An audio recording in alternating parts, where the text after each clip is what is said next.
and recent developments at the Eastern DRC, which involves our members of our National Defense Force. I would like, before we start officially with the business of the day, that we take an opportunity as the Portfolio Committee, together with the Joint Standing Committee, to send our heartfelt condolences to families, to the SADC community, to the African Union, as well as to the United Nations on the developments that affected our members, that we have casualties of our gallant soldiers who fought for peace, because it's in our foreign policy as a nation that South Africa, part of the work that it needs to do is to promote peace and freedom in the world, to bring about a better Africa and a better world. And these gallant sons and soldiers of our nations, they remain very much important to our hearts as we recognize their patriotism, their fortitude, as well as their sacrifice on behalf of our national flag. All of us would be aware that matters of security and matters of defense are issues of common interest. If there are problems, those problems do not only affect us as the Portfolio Committee, but they affect the whole nation. So we would like to request on behalf of the Portfolio Committee that we all rise to observe a moment of silence in honor of these gallant soldiers who fell with their boots on behalf of our nation.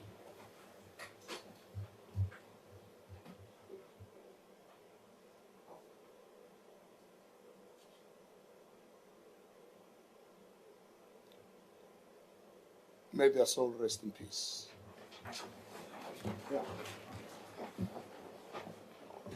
As I've already reported, that we have a joint sitting where we will get a feedback from the Minister and the Chief of the South African National Defense Force, General Motshekga, on the developments at the DRC. I have my co-chair, Honorable Gigaba, will chair the meeting because this is a joint sitting of defense matters, who will allow him to chair the proceedings of the meeting. Over to you, Honorable Gigaba. Honorable members, ladies and gentlemen, generals commanding the South African National Defense Force, we are all welcome to the meeting. We are joined by the Minister of Defense and Military Veterans, Minister Angie Motshekga, who is supported by the two Deputy Ministers, General Holomisa and Deputy Minister Mkungo, who are here with us today. The Chief of the South African National Defense Force is also here present, General Mapanya, and who is supported by Major General, who is the officer commanding the joint operations, and other officers of the South African National Defense Force. Now, honorable members, as the chairperson of the Portfolio Committee has indicated, issues of national security are non-partisan. They are of common interest to all of us. The safety, the performance, the welfare, the morale, the support of our soldiers everywhere, particularly those who are on the field, are issues of common interest to all of us. This meeting is going to be very simple and straightforward. I'm not sure about simple, but straightforward, yes, indeed. We are going to receive a report from the Minister, and the Minister will indicate if there is anyone else she has assigned to make any presentation. And thereafter, we will allow members to ask questions. each member will have 3 minutes to pose questions, no speeches. But if you want to make a speech, it's up to you. Just that speech will not be excluded from the 3 minutes allocated to you. So if your preamble took 3 minutes, then once 3 minutes is over, we will cooperate to run the meeting smoothly and ensure that we then move to the next member. Then after the questions, at least we request that each member asks 2 questions. It will allow for the responses to be made. We will then ask for follow-up questions depending on the answers that have been provided. And then we will take a round for follow-up questions. Members must bear in mind, this is an open meeting. And so we understand that there might be certain issues which cannot be responded to because of national security and related matters. But we will expect that if there are questions which cannot be answered in an open meeting, we will then schedule a closed meeting for such an engagement to take place. That closed meeting will also happen physically. So it will not be a question of the department providing responses in writing within 7 working days, but it will be a follow-up, it will be a closed meeting so that we get those responses to questions which could not be answered during the open session. Having said that, without further ado, Honorable Minister, I hereby hand over to you. Thank you. Sorry, Chair. Just before you hand over, can I just ask a question for the sake of clarity and also for the legal standing of this meeting? Which rules are you invoking for this meeting? Because we have rules for the Joint Standing Committee, we have rules for portfolio committees, and we have rules for the select committees. So if you determine a 3-minute response or asking of questions, which rules are you invoking? What are we standing on here? Thank you.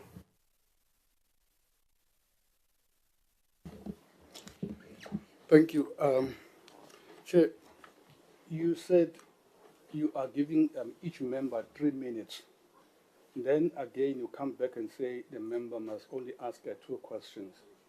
So to me, I think the 2 are contradicting. If you say 3 minutes, do not dictate how many questions I'll be using my own entitlement as per your. Although we are not sure where are you getting these terms of reference for this meeting. And it's very serious that we are here today to discuss the matters of great importance where our soldiers are being killed. If we say we can't engage enough, we are saying we are not taking the issue of DRC serious. But anyway, the 2 questions, 3 minutes and the question. Thank you.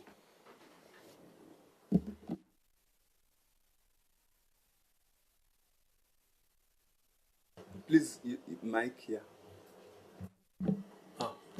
Mine is a question of clarity, and it pertains specifically to the Joint Standing Committee's oversight function, and specifically the deployment letter by the President.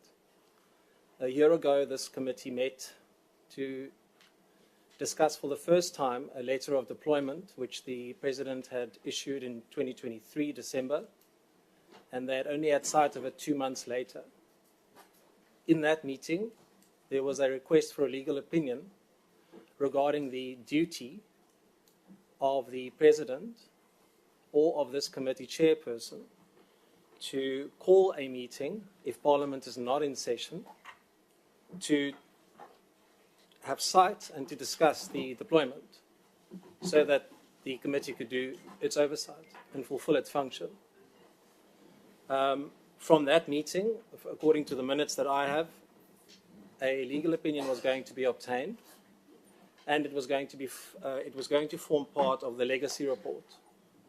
I do not recall it forming part of the legacy report. I might be wrong, but my issue is that a similar letter was then addressed to the chairpersons of this committee in December last year. We are now just jumping into a briefing by the minister, but we still haven't discussed that deployment. And I think it is important for us to understand what the rules are when it comes to the deployment letters. I also understand, from my view, is that the content of the two letters, the mandates, differ somewhat. And we have not had, as a joint standing committee, an opportunity to discuss these deployment letters. And here we are today with 14 soldiers who have died. I know it is on the agenda for Friday. My view would certainly have been that we should have discussed this before, and certainly before we get a briefing. And I think the real question also is, when the President is the Commander-in-Chief, should he not be here today to explain to us on what advice he signed that deployment letter? He's obviously not here today, and I certainly hope that the Minister will also, as part of a briefing, inform this committee on the strength of what information this deployment was extended. There was another hand. Oh, yes.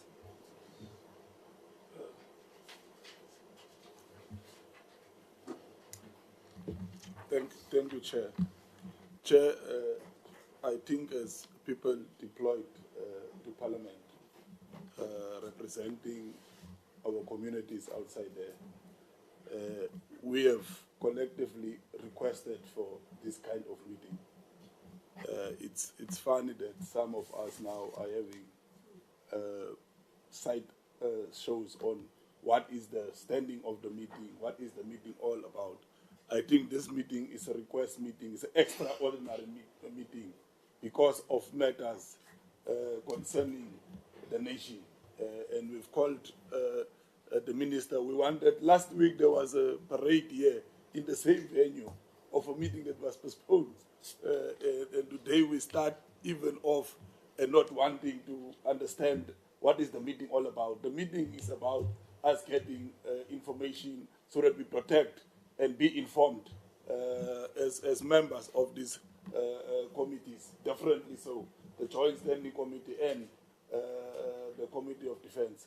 So we must accept the chair, and actually I want to applaud you for diligently calling this meeting on urgency so that we can get a briefing on what is happening in the DRC. And I think, Chair, that is what we should appreciate, that there's a joint meeting, extraordinary meeting that have been called. You will clarify the rules, what is going to be the rules, but we shouldn't big about the push on the issue on what is this meeting all about. We know what the meeting is all about, and I think it's important, it is for national importance that we get this kind of briefings on an urgent matter. I thank you, Chair. Thank you, Chair. Chair, yes, we know what the meeting is about, and that is to get as much information without compromising intelligence and security of our troops in the DRC. Under those circumstances, Chair, I would have a problem if you impose on us such strict rules that it is difficult to probe the information that will be shared with us and to get to the bottom of what has happened. The nation wants to know what has happened. You cannot make rules on the hoof. You must have the open mind, Chair, to allow us, without abusing time, but to allow us to ask the necessary questions and to interrogate the reports that we will receive from the Minister and from the Chief of the South African National Defence Force. So I plead with you, Chair, don't come and impose rules on us that you make as you sit there, because the question that my fellow honourable member, Virgil Gericke, asked, which rules are you implementing here, is an extremely important one. And yes, Chair, I want to share in the sentiments that had been expressed here earlier, that not only should we have the Minister of Defence and Military Veterans here, and the Chief of the South African National Defence Force. But we should also have had the President as the Commander-in-Chief of the South African National Defence Force here. Our nation is in mourning. We need to deal with these issues, giving it the seriousness that it deserves. Chair, this meeting is scheduled for 2 hours. But if the serious situation that we are faced with determines from us to spend 4 hours or 6 hours, surely our nation expects from us, as members of parliament who must have an oversight function, to give the time to do so. We cannot put ourselves in a straitjacket of a 2-hour meeting, nor can we have rules simply grabbed out of the blue sky and imposed on us. Let us have the time and the right to ask the necessary questions so that we can honor our fallen troops, and also that our nation can understand what has gone on. Throughout this country, South Africans are watching what is happening here today. They do not expect from us to have a time limit. They do not expect from us to simply sit here and say 2 hours and then we're out of here. Give us the time and don't impose rules on us which you yourself, Chair, will not be able to justify and cannot tell us today which rules you are implementing.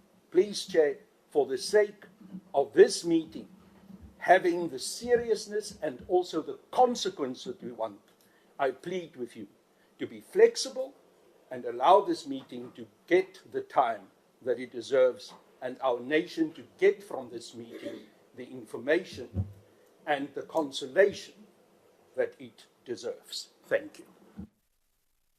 Honourable Member, thank you. Thank you very much, Chairperson. Let me greet you and all the chairpersons that are there, all members, the Minister and the Deputy Ministers, the officials that are here. Chairperson, this gives me a worry about us as the members who are here to get information so that we don't depend on the media. But now we're delaying a meeting that you suggested that we need to meet and get a briefing on the fatalities of our own country that have befallen in DRC. Then now we want the president in the meeting to be present here. We're saying that.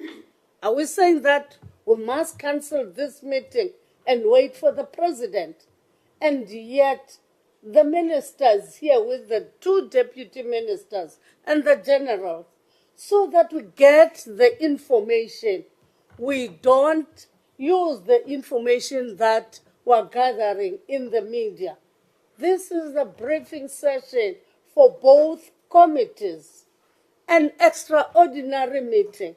Then you are trying to guide the meeting that we mustn't discuss as if we're in a funeral association meeting.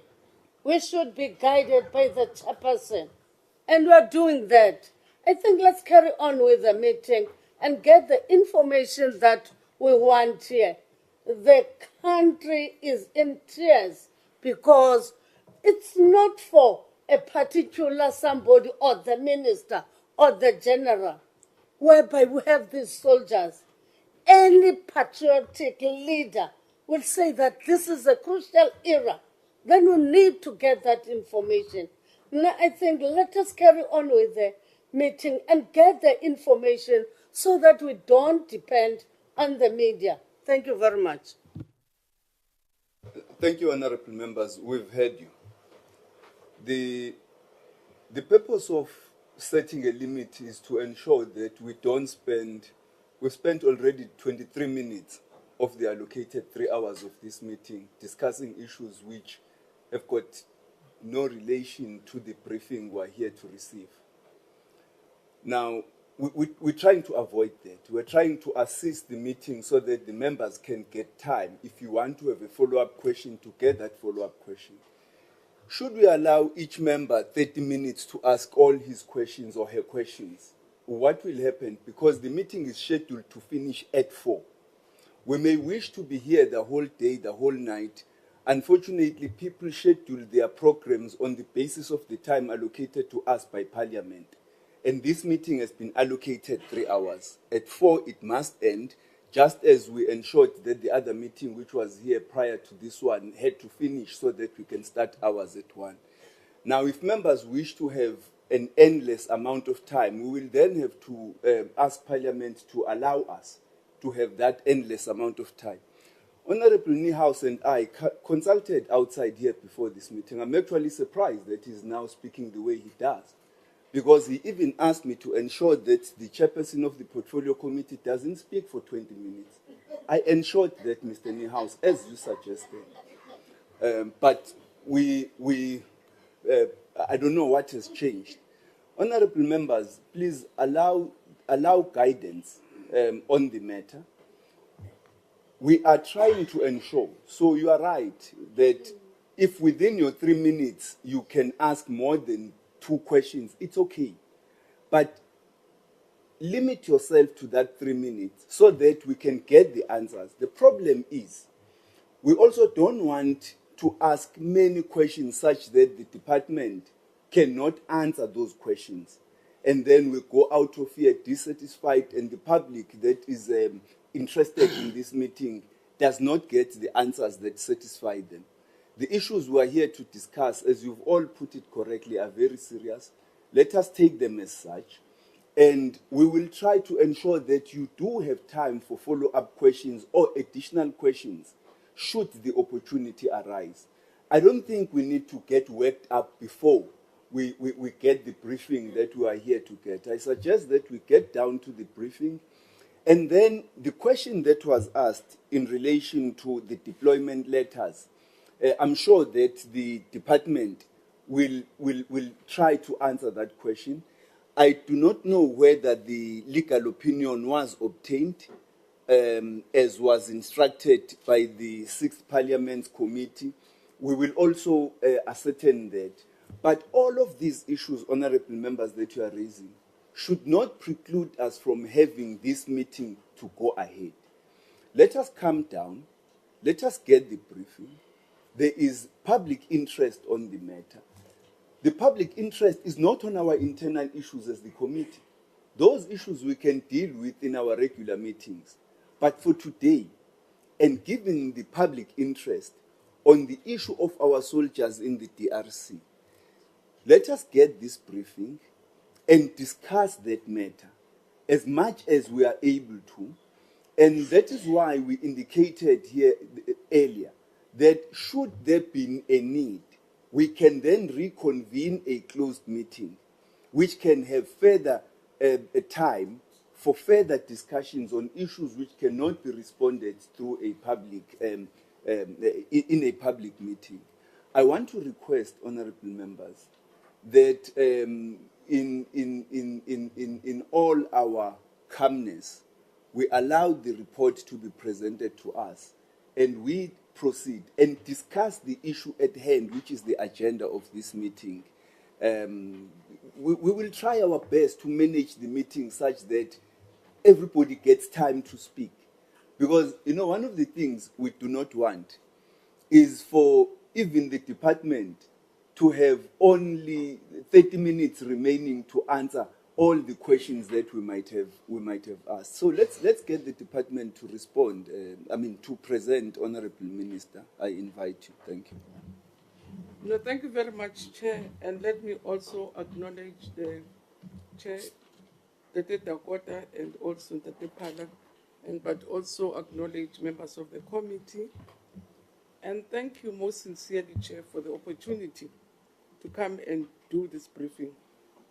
Because indeed, it's a very grave situation, and I think we appreciate the opportunity to also come and brief the committee and are happy that you also have invited the media to make sure that we can reach as many people as possible.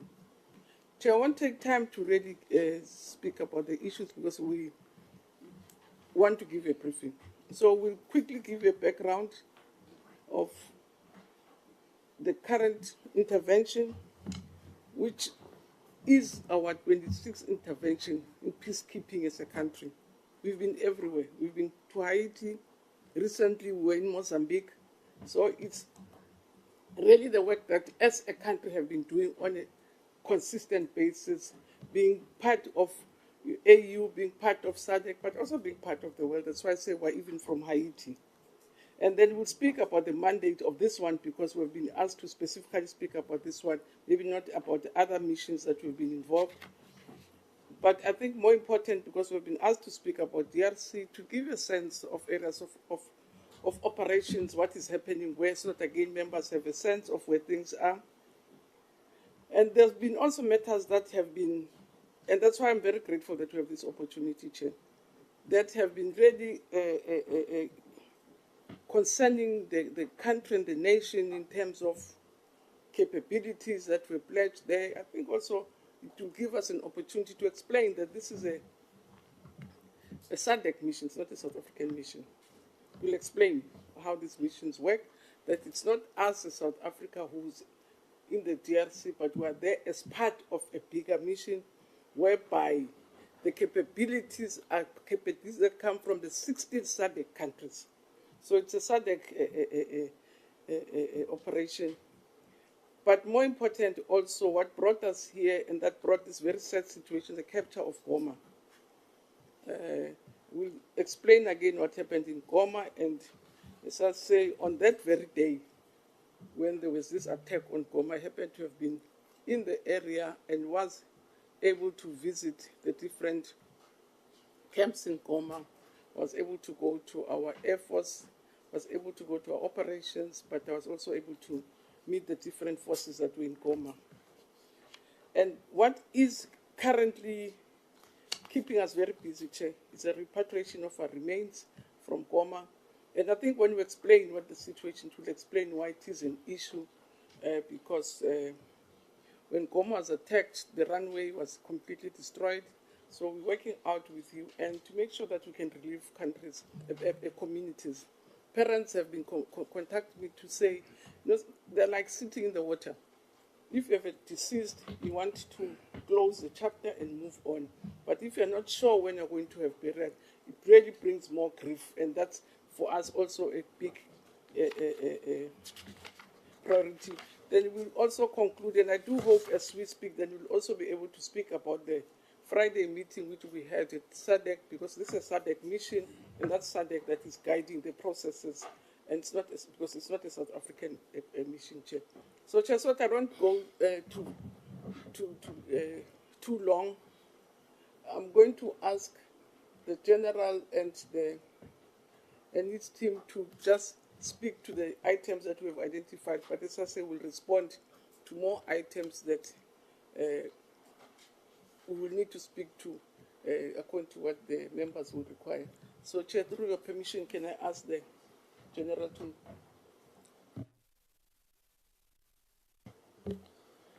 Thank you, Minister, Honorable Chairs, and Honorable members of the Joint Standing Committee. I just want to apologize first because it is not in my culture that I should come in when the meeting is on.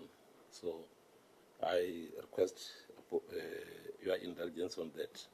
But on this specific point, Honorable Members and Chair, I want to indicate that maybe one should start off by indicating that the presentation today was prepared initially for the closed session. But when we learned that it's going to be an open session, we were very elated. Elated in the sense that we were given the opportunity to be able to speak to our nation, to be able to share with our people in terms of the challenges that we were facing. But we are also deprived of the opportunity to share with the committee in terms of the details that we have prepared for this session. However, we are going to provide as much detail as possible that will not compromise the lives of our people. We will be doing so cognizant of the fact that security is a collective responsibility, and therefore it's not a partisan issue. And as such, we have now toned down the presentation not to deprive the committee of the information. And we're still open, Chair and honorable members, to be there to present the details of the entire deployment.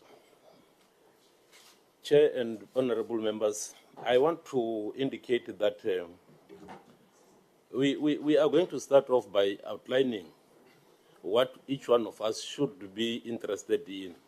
What is it that is there in the national interest for our national security to be providing to the nation? And secondly, why should the Defense Force be involved in such deployment? And those issues are going to be raised by the presenter in that our foreign policy hinges on the world and the continent and the region that is free of any form of strife, and therefore peace and security remains the cornerstone of that policy thrust. Now, the Defense Force involvement in that part of the policy thrust, defense, it's a tool of diplomacy as well. And therefore, we get involved because of the understanding that military or war is politics by other means, and that had been articulated by those who came before me, that understood that you will use your defense to enhance your diplomacy. Chair and honorable members, I am not going to take much as though I'm going to give the history lessons, but I just want to indicate that the deployment of the South African National Defense Force had been as a result of the SADC summit that took place in Angola.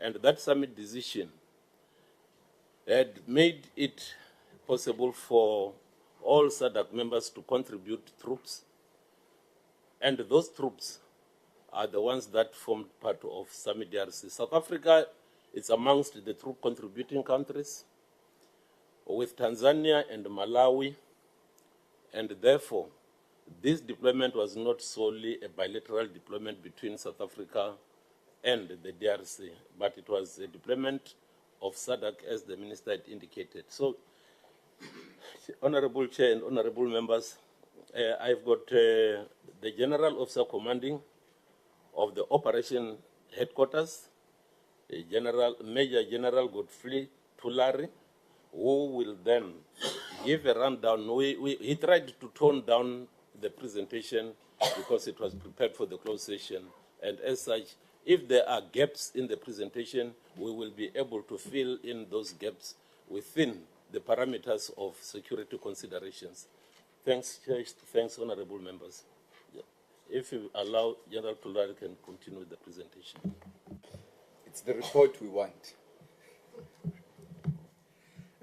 Thank you, Chief.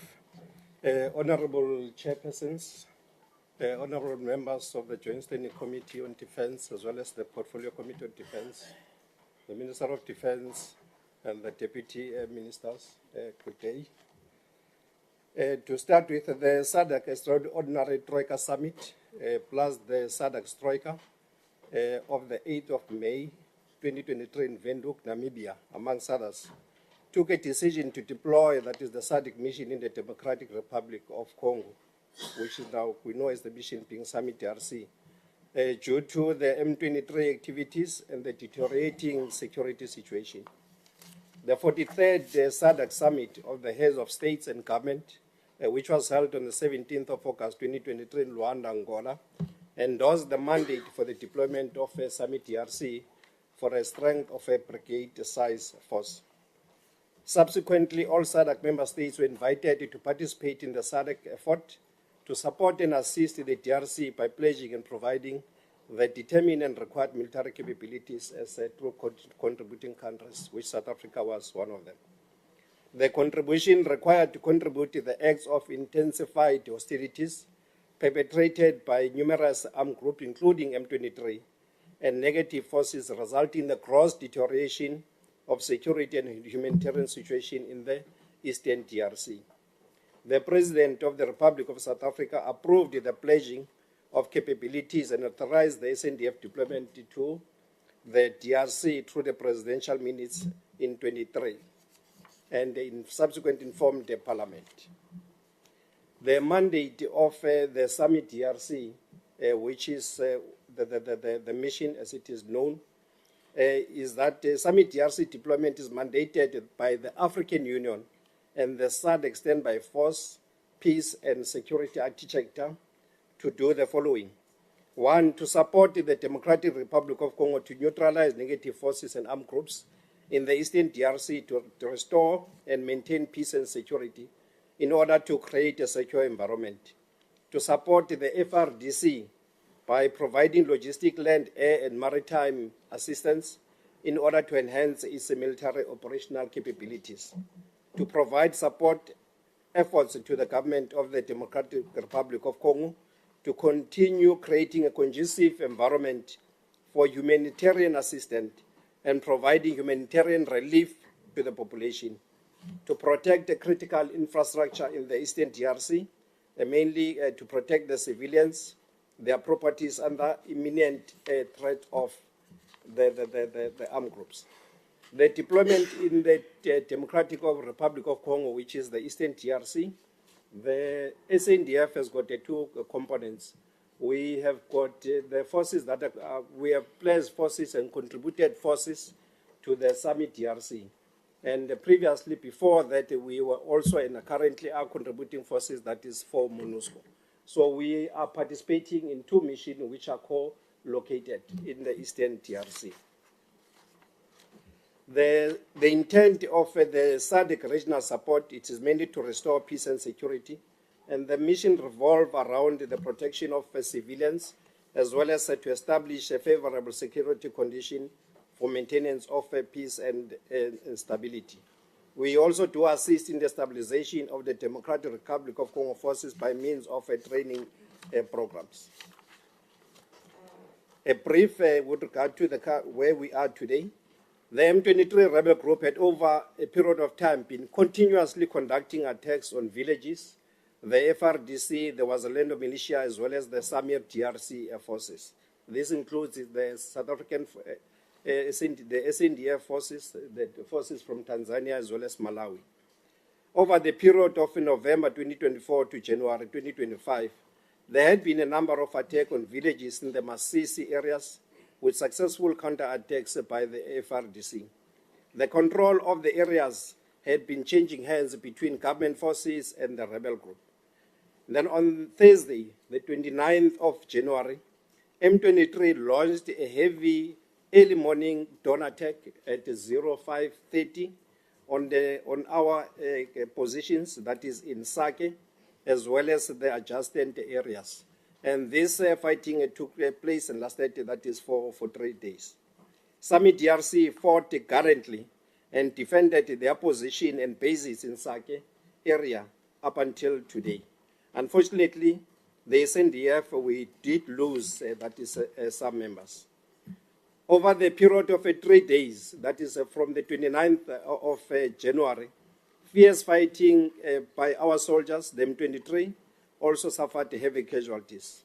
The M23 then got reinforcement forces that took, that is another route from the north of Goma, and advanced, that is from Kibati, and subsequently that is to Goma. Our force elements positioned at the airport then deployed in forward position on the Kibati route, and they fought gallantly for 2 days to repel the advance of M23 to the Goma airport, and subsequently that is to the town of Goma. And then on the Monday, the 13th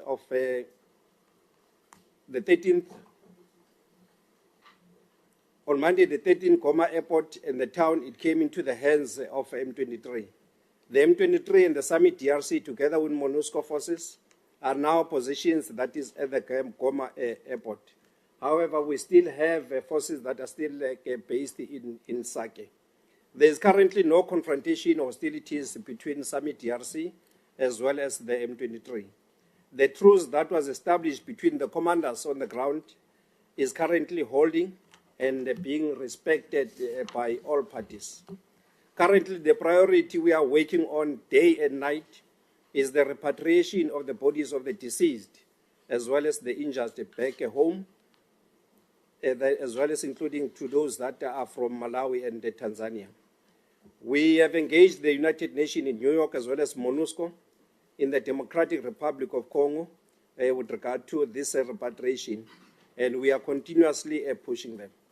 We have engaged SADC through the Secretariat in Gaborone and continuously engage them on a daily basis in order that we are able to bring back that is our deceased as well as those that are injured.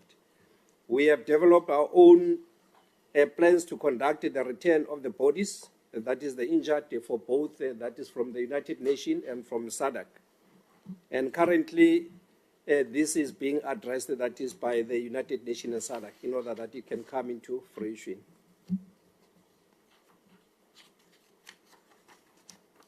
The recently held summit in Harare, Zimbabwe, resolved to prioritize the repatriation of Summit DRC injured and diseased. The summit called for the immediate dispatch of ministers and chiefs of defense and troop contributing countries to the DRC to ensure that the Summit DRC troops are safe and facilitate immediate repatriation of the deceased and the injured. Thank you, Chair.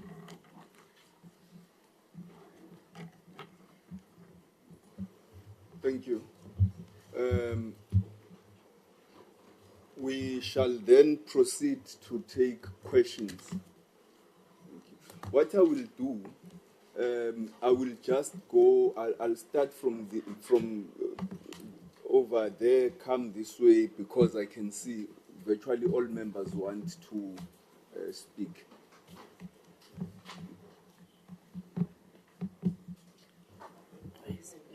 No. Thank you, Chair. I might have not heard what they said about the repatriation of the remains of the soldiers that they are there. Have they been repatriated, or is there a plan to bring them back? And are there any challenges on that score when they bring those bodies back? And also, Chair, to say with the generals confidently say our forces there are well capacitated to face the situation that they are facing. Thank you. Thank you, Chair. Thank you, Chair. The first question has been taken by an honourable member with regards to bringing back the deceased. Can the department confirm when are they going to do it? Second one, how true is the report that say our soldiers are found to be amongst the DRC soldiers assisting them in the attacks, attacking the M23? In relation to, of the fallen soldiers, have raised concerns on the question with regards to the plan. Our soldiers are still in the DRC. Are they going to leave and come back home with the deceased, or those they are still fit going to still remain there? And what the purpose? What purpose will they serve if they remain after such an acceptable disaster took place?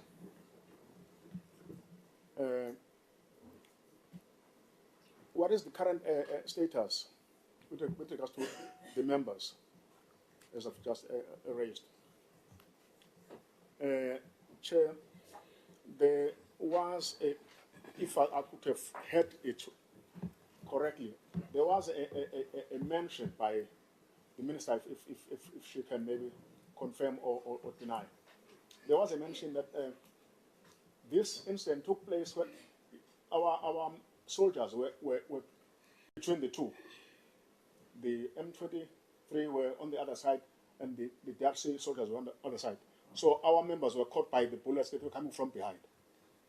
Can that be confirmed as the truth, or is something maybe I might not have the minister saying over the radio? Thank you. Thank you, Honorable Chair. Without wasting time, Honorable Chair, we are being made to believe that our soldiers are in the DRC for peacekeeping mission. But what is amazing, it's not for the first time our soldiers are engaging with the enemy in these countries.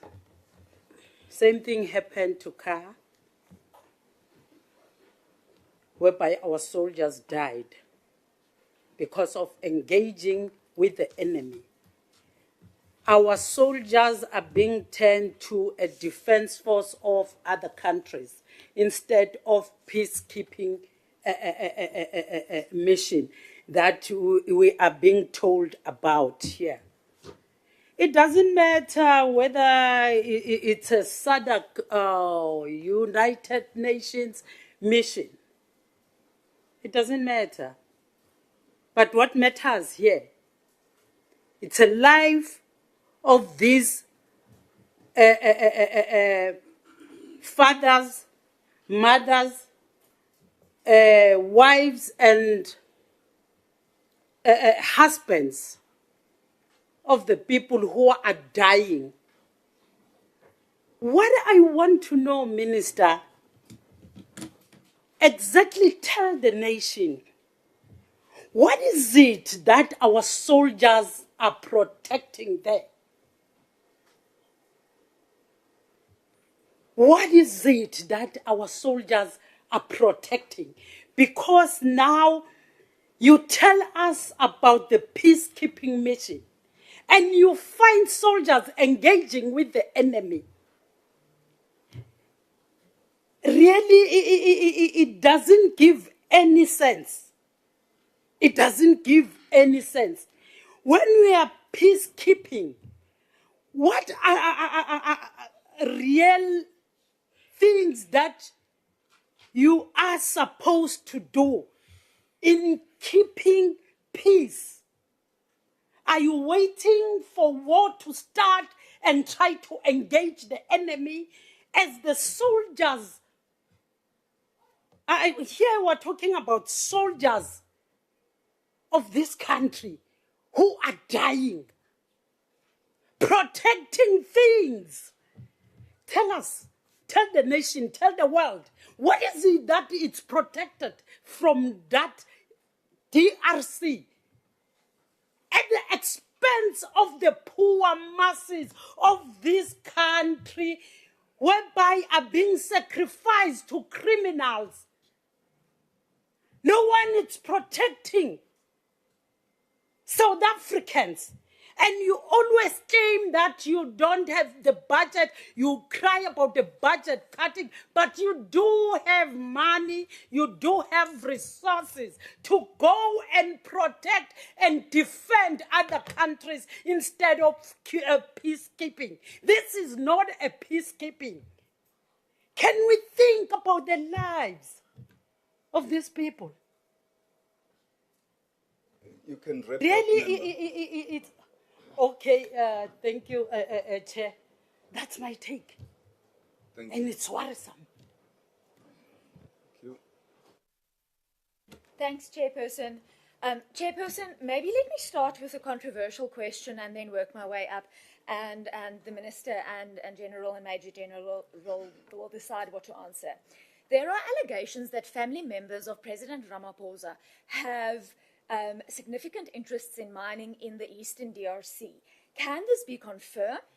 And how is this impacting government's decision to deploy troops to the DRC? Question, the M23 rebels are also claiming that they have captured SA troops and are confining them to their bases. Can this be confirmed? What is government's stance on this, and how will we rectify or turn this situation around? Then, Chairperson, maybe going to this, have troops been visited by senior officials? I know the Minister said she was there, but have they been visited from officials of SA to assess and confirm the situation on the ground? And if so, what has their recommendations been and what has been done? Reports also say that 14 soldiers were killed, but how many have been wounded? How serious are their wounds? Are they field hospitals? Are they receiving medical attention? What is the logistical support situation to these bases? And you don't have to go into details, but is there sufficient food supply, medical supply? Is there levels of medical support? Is there doctors? There's also been reports that say that there's not sufficient ammunition, that our bases have been attacked by drones, and that we are not equipped to protect them. Is this the case, and how will we ensure that? Also, how open is our logistical channels from the SA, from South Africa to the DRC, and have we been able to actually restock these supplies to our troops in the DRC, Chairperson? Then, Chairperson, I know that Major General said that there is a truce, but what is the current situation on the ground? Are we continuing with our peacekeeping missions, as my colleague next to me said, or are we confined to our bases? What is happening? And then, have our assets been secured at, for example, Goma Air Force Base, our aircrafts and those things? Because I can just think, should they be in the hands of M23 rebels? That is worrisome. And Chairperson, I will conclude with this question. The Major General said that we are there for air and maritime assistance. But reports have been that the SANDF contingent deployed in the DRC has lacking effective air superiority, and that there is not a link. Can this be confirmed, and why would we then send air support if we cannot sufficiently provide that? Thank you, Chair.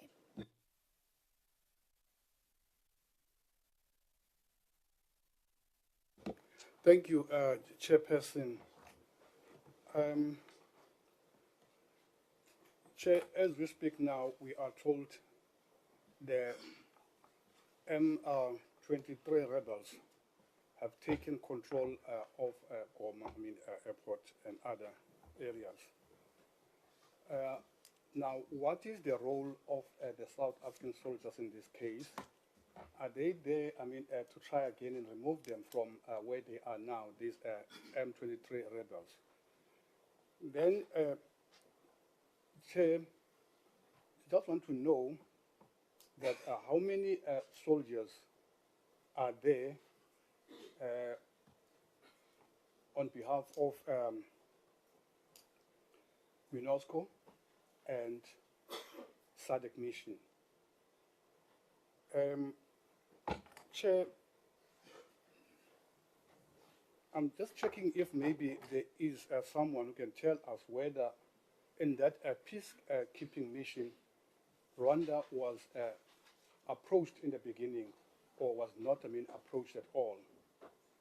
And what was the reason for not being part of the peacekeeping, because they are very, very close to the DRC.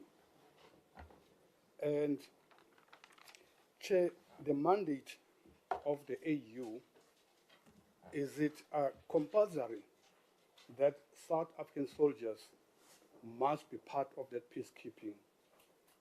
If it is the mandate, it is compulsory by the AU, why other neighboring countries are not part of that peacekeeping mission there?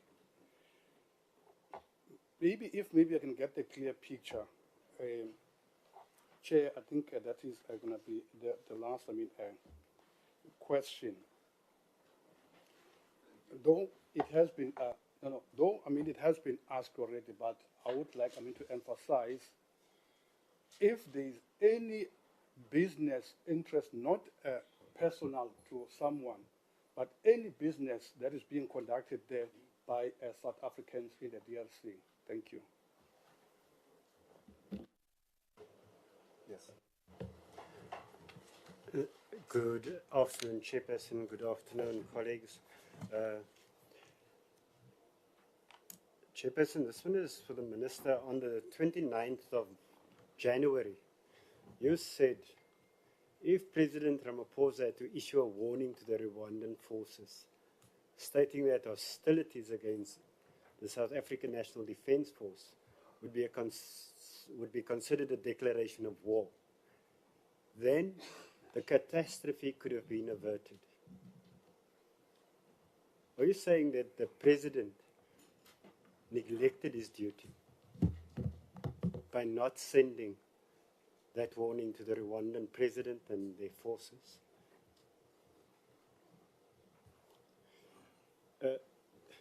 Then also, General, we deploy our young men and women, our soldiers, into Africa to go and do peacekeeping. And, so besides giving them guns, we have some very sophisticated weapons.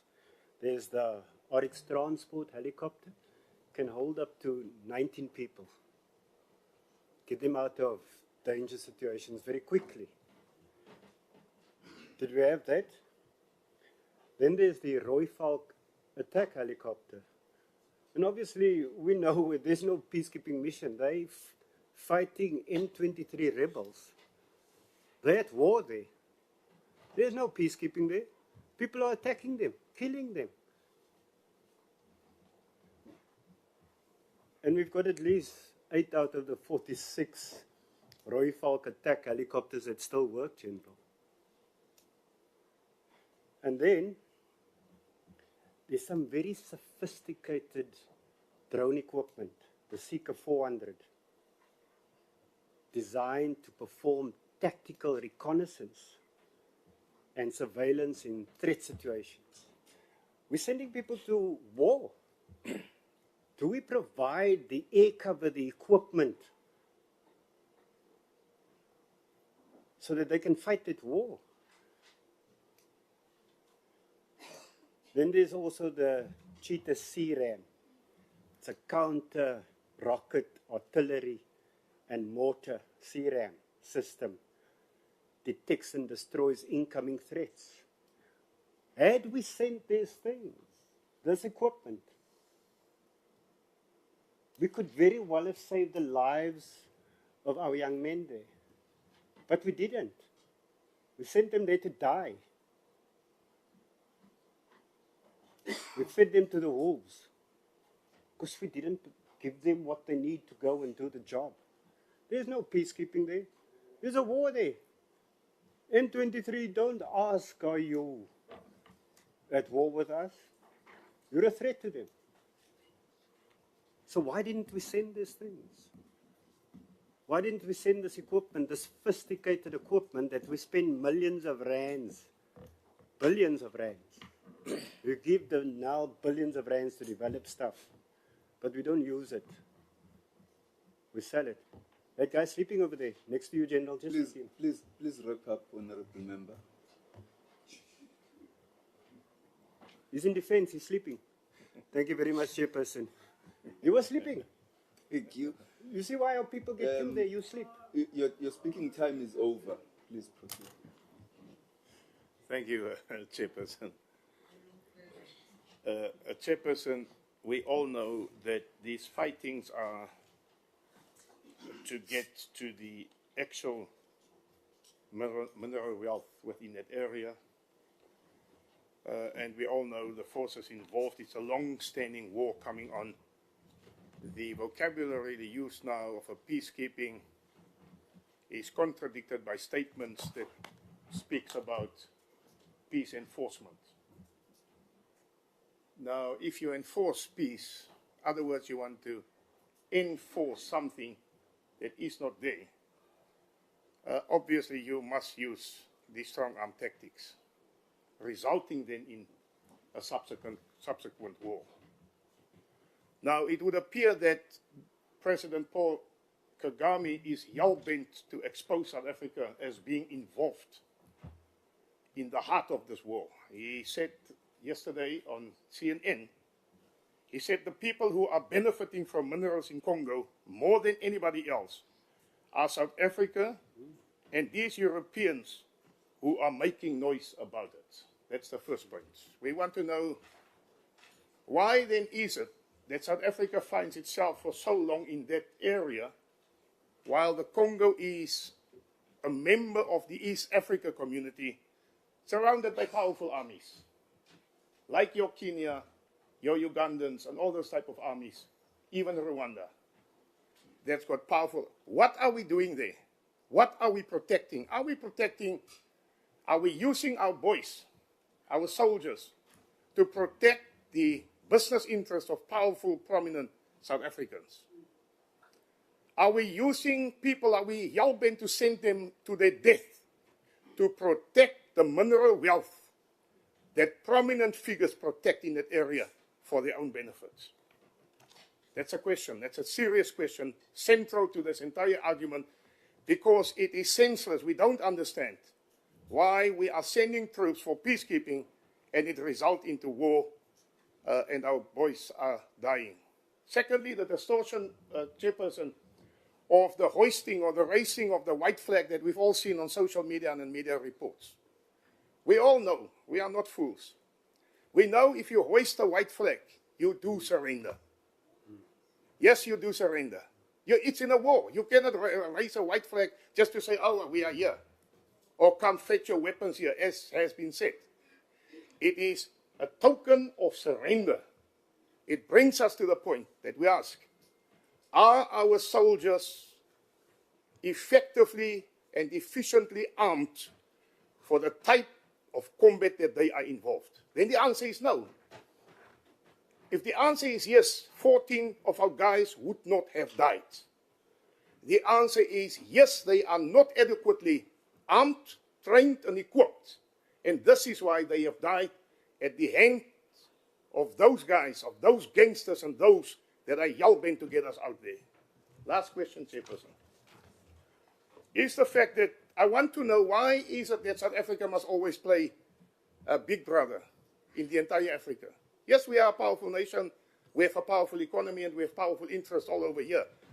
But why is it that we must always play big brother if there are capable and competent armies all over? We, Chairperson, in closing, speak on behalf of the nation and we say we are disappointed, disgusted in what has happened there. We express our condolences, our sympathies towards the families of the bereaved. We trust that God, through His Holy Spirit, will comfort the bereaved and their children. But we demand here this afternoon that we say an in-depth investigation must happen, and we must get to the bottom of this. And if people are not capable to lead military missions or even political missions, then heads must roll. It is inevitable that the political office overseeing this, they cannot account. We've seen here now this afternoon, the reports coming out. They cannot account. We will demand that heads must roll. Thank you very much. Thank you. Thank you, Chair. Chair, just as an aside, not all white people look the same and think the same. It happened to have been Mr. Chris Hutton, my colleague here, who asked you that the chair should not speak for 20 minutes. But I did happen to agree with that, because we as members should have the right to have enough time to speak. But in seriousness, Chair, I'm holding here in my hands a file which contains the reports, the legacy reports, since 2015, of what had been told to the Chief of the South African National Defence Force, also the current Chief's predecessor, and the various ministers. that the SANDF is not in a position to carry out an offensive mandate in any country in Africa, that the SANDF is collapsing. Now, it's taken a year for the Chief of the South African National Defence Force, General Mponya, to come to our committee. We've asked many times, he never dignified us with his presence. It had to take 14 of our SANDF soldiers to die for him to come here. We told the Minister of Defence and Military Veterans, the SANDF is collapsing. We cannot carry out an offensive mission in the DRC. Here are my 3 questions.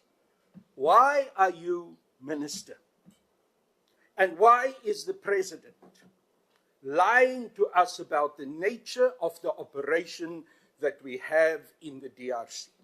It is not a peacekeeping mission. It is an offensive mission, and it is defined as such by the SADC. Therefore, you knew that our soldiers were going to be shot at, and you knew that you're sending our young men into the DRC to die in the killing fields of the DRC. You did not have the ammunition, you did not have the supplies, you do not have the money to have sent them, but you sent them to die for the mineral wealth that is being looked after, the mines that are being looked after, that belongs to Cyril Ramaphosa, his family, and his friends. On all sides, we have a defense of the mineral wealth rather than for the people of the DRC. That is my first question. My second question, Minister, and the Chief of the South African National Defence Force. When are you going to bring our soldiers back? Are you bringing them back now? And explain to us how you are going to bring them back. And my third question, why do you disrespect us? And why do you disrespect the South African nation with this pitiful little report that contains hardly any information, that doesn't address the issues that needed to be addressed here this afternoon? Stop disrespecting us. And lastly, when are you Minister? No, I'm just pointing to the Minister. Okay, let me leave my hands down. When are you Minister? You get threatened easily, Minister. When are you Minister? And when are you Chief of the South African National Defence Force resigning? You should resign today. And when are the rest of your generals who were playing golf at Copperleaf while our soldiers were dying? When are they going to resign? Those are my questions. I expect answers. There's a point of order. There's a point of order. Point of order, yes? What is the point? Chair, one earns respect. we cannot allow a demand member respect, Minister. Honorable, behavior doesn't pointing someone. respect. No. They don't allow this. honorable members, Because we're able to point others also. we started the meeting by agreeing that the issue we are here to discuss is non-partisan. Secondly, we agreed that we are going to conduct ourselves in a manner that behoves a country that has lost 14 soldiers. I suggest that we continue to do that in honor of our men who died in the DRC. And so I suggest that we conduct ourselves in that fashion, that the President, this meeting is a meeting on behalf of Parliament. The protocols of respect that Parliament confers on each member still apply here. And so the president must still remain the president, Mr. Ramaphosa, or honorable president or honorable Ramaphosa, so that we don't raise tempers unnecessarily. It then doesn't assist us to get the answers that we are looking for. Honorable Hatti. Thank you, Honorable Chair.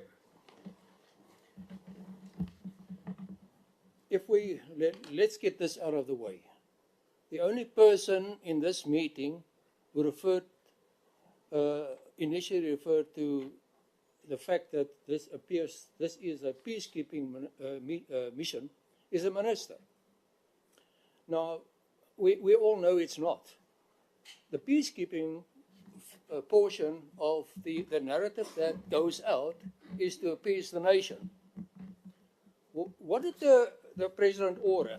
He ordered to support and assist the government of the DRC in its effort to neutralize illegal armed groups and negative forces in the conflicted areas of the DRC, thereby ultimately restoring peace and security. Ultimately. The order is to go down, hunt down, kill and disarm these people. That's offensive. So I would like to know who advised the minister that this is a peacekeeping mission. And I suppose the president in signing this order was also advised the same.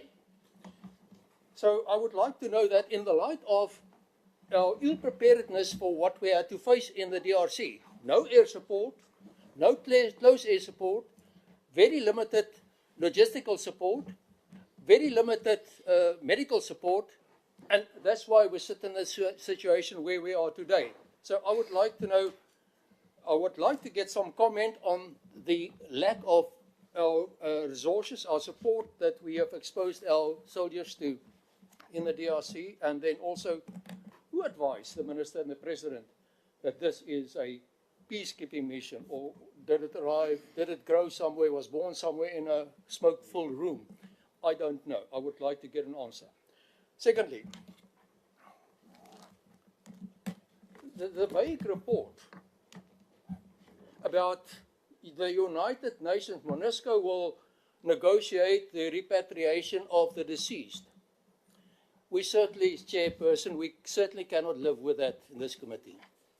We are surrounded by M23. We are in an area controlled by the M23. We are limited to our bases. We cannot go out there with arms.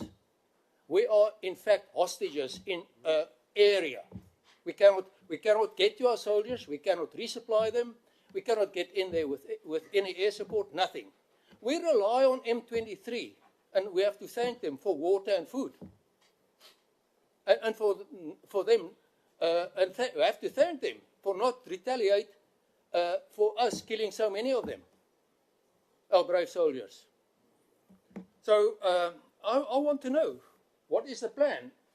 We can't ask the Secretary General of the United Nations to come and explain to us how will our deceased will be repatriated, what will happen to our wounded, what will happen with our personnel? We're surrounded. What will happen to the equipment? Have we lost the equipment to M23? And what is the plan? And then we can't say we are negotiating with United Nations or MONUSCO. It's happening today, and we need to know. So timelines, when will it happen? And then a question that comes up and of very concerned families, what is the situation with the deceased? Are they properly cared for until they will be repatriated? South Africa needs answers on that. Then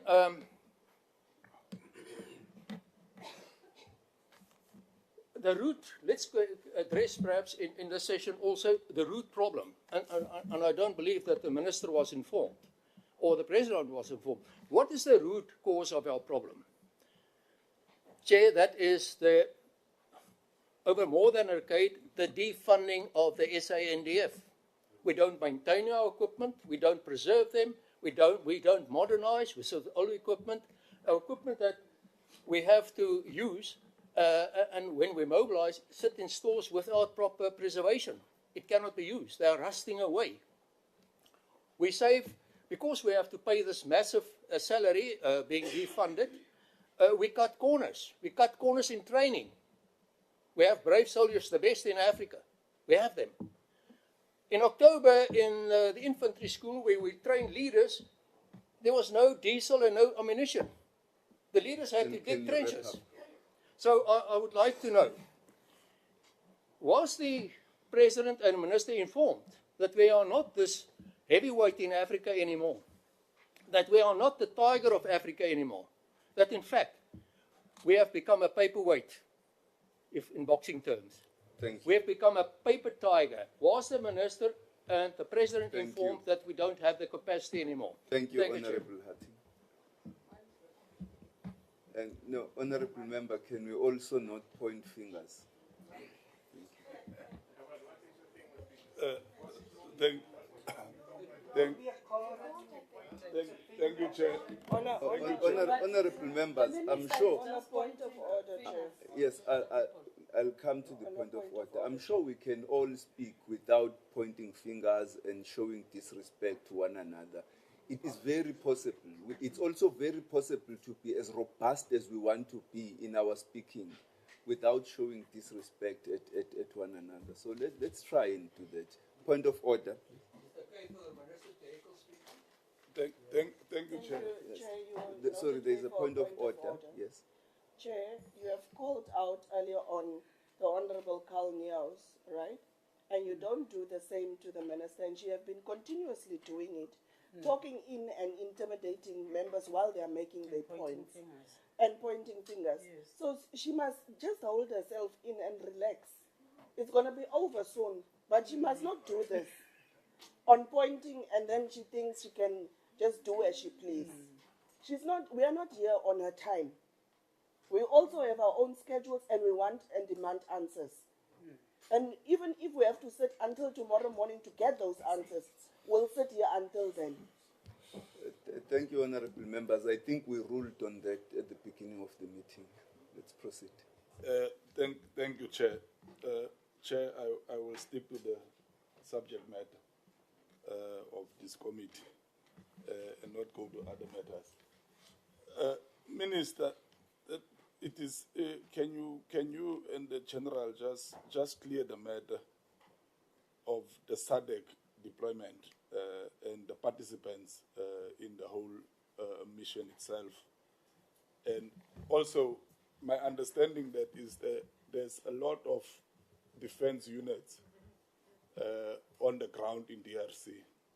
What is the effect of that, having so many units in one kind of peacekeeping mission? Secondly, Minister, this is a real important question, and I think it must be tried to be answered.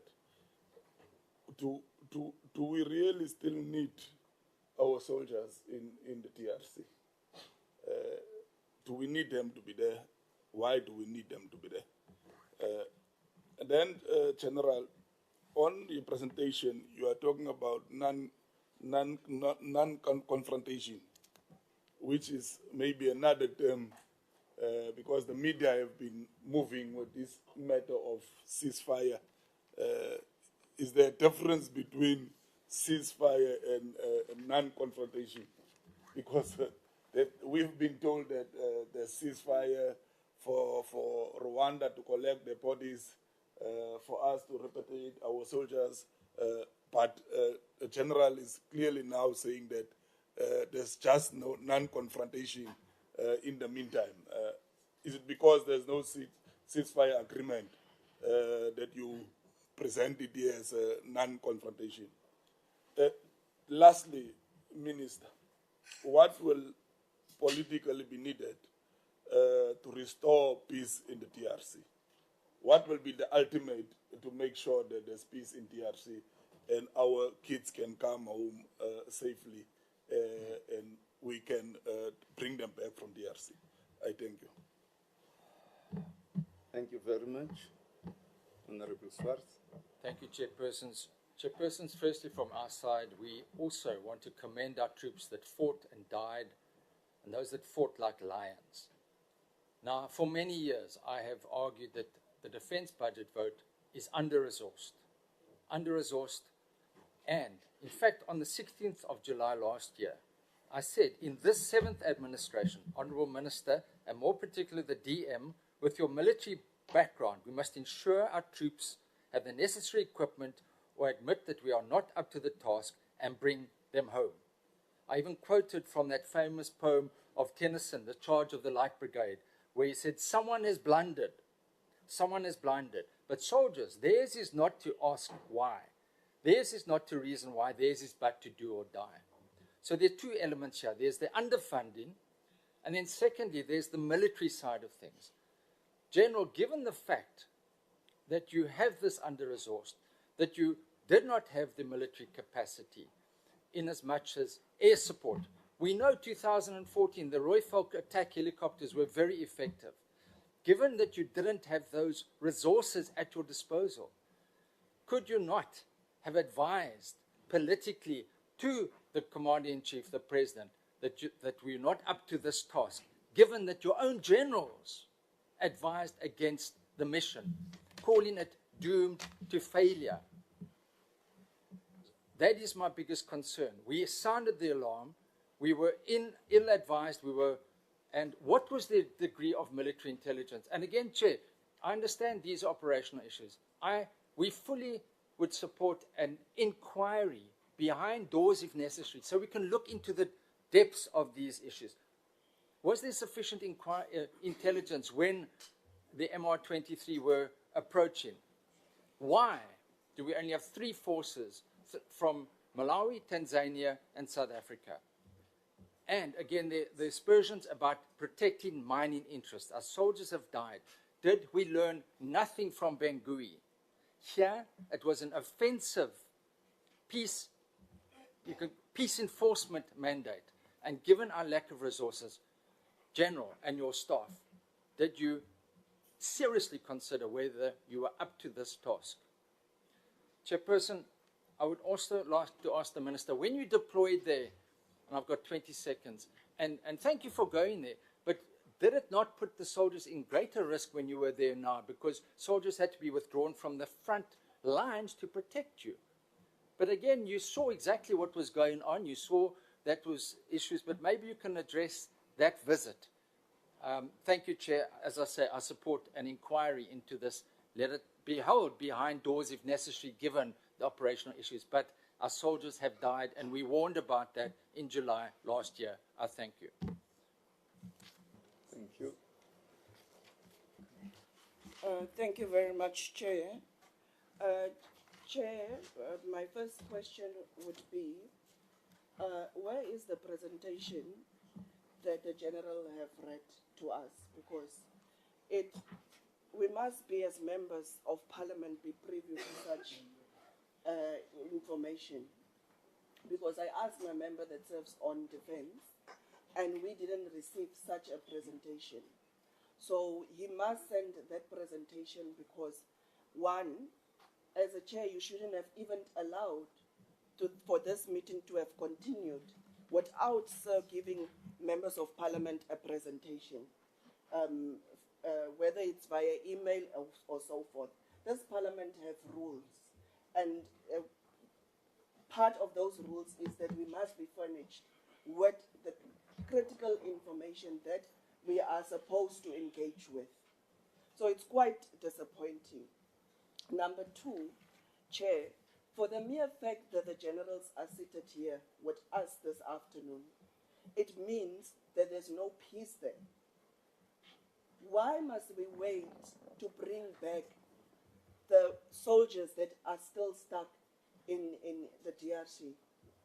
Why must they still be there protecting the interest of white monopoly capital and the interest of Mr. Cyril Ramaphosa? Why must lives be lost? They must ask that question. Maybe perhaps, Minister, your spokesperson will help you. But it's disheartening to see kids on TikTok crying for their loved ones that are still stuck there, not knowing are their parents safe or not safe. Doesn't that rock you? Doesn't that shake you? Because if it's in fact true what the major is saying, and I'm not pointing to him, I like to speak with my hands. If it's indeed true that what the major is saying, we would have had at least bring back our soldiers by now. Because the minister went there, some Secretary General also went and paraded there, took photos and come back. And didn't bring back our soldiers that are dying on a daily basis. In fact, we need the truth. There's not this fancy report that we have just received now that everything is hunky-dory, there's no issues. It's a lie. And we are being misled as Parliament. So that's why we need the report and this presentation, so that we can, if there's indeed we are being misled, there's a recourse as this Parliament that we can take. We cannot let the blood of our brothers and sisters be in vain like that. We cannot continue like that. The last, we knew for about 10 years, Advocate, that the budgets were cut on year end, and we have rejected these budgets. And forever we were told as EFF, you are rejecting service delivery. Because we knew why we are rejecting them. Because how do you pass a defense budget? We can't keep our country safe. We have been exposed. Thirdly, what was the intelligence, the military intelligence? Couldn't we have perceived this attack on our soldiers and further attacks that might still happen as we are seated here in this air-con offices of ours?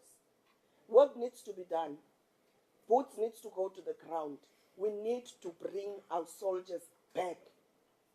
And I want to propose, Chair, again, there's budgetary constraints. Why are we parading on Sona Day all of those troops here? If there's indeed budgetary constraints, because if we look in terms of the money that is spent to bring those troops here, the money that is going to be spent to feed the troops, and all of that, there's nowhere in the Constitution that it states that Mr. Ramaphosa must have that. In fact, he should have called it off and said to Parliament, in line of having our fallen soldiers, we will not be paraded. Because what are you parading? What are you showcasing? We knew that the Royval and the diesel pumps and everything were broken.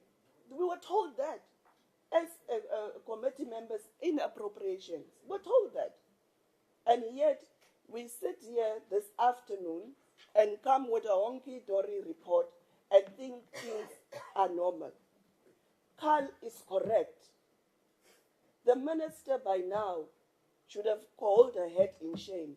The generals by now should have held their head in shame to come and disregard Parliament like this with some clumsy report that they think they can bypass us like some of us can't read. So by now they should have at least we should have found themselves there. If there's indeed peace, let them fly out tonight on a plane. If indeed there's no threat and everything is hunky-dory as he stated, let the two generals that are seated here today, let the president send them there, and then we will hear from them how they return. Thank you, Chair. Thank you. Thank you, Chair. I have 3 questions for the Minister. Minister, I want to take you back to an interview you did 2 weeks ago on live television. In this interview, you spoke about our equipment and you said, we are not where we want to be in respect of equipment. And the interviewer then asked you about our air support, a question which you very neatly sidestepped and said, war usually comes with casualties.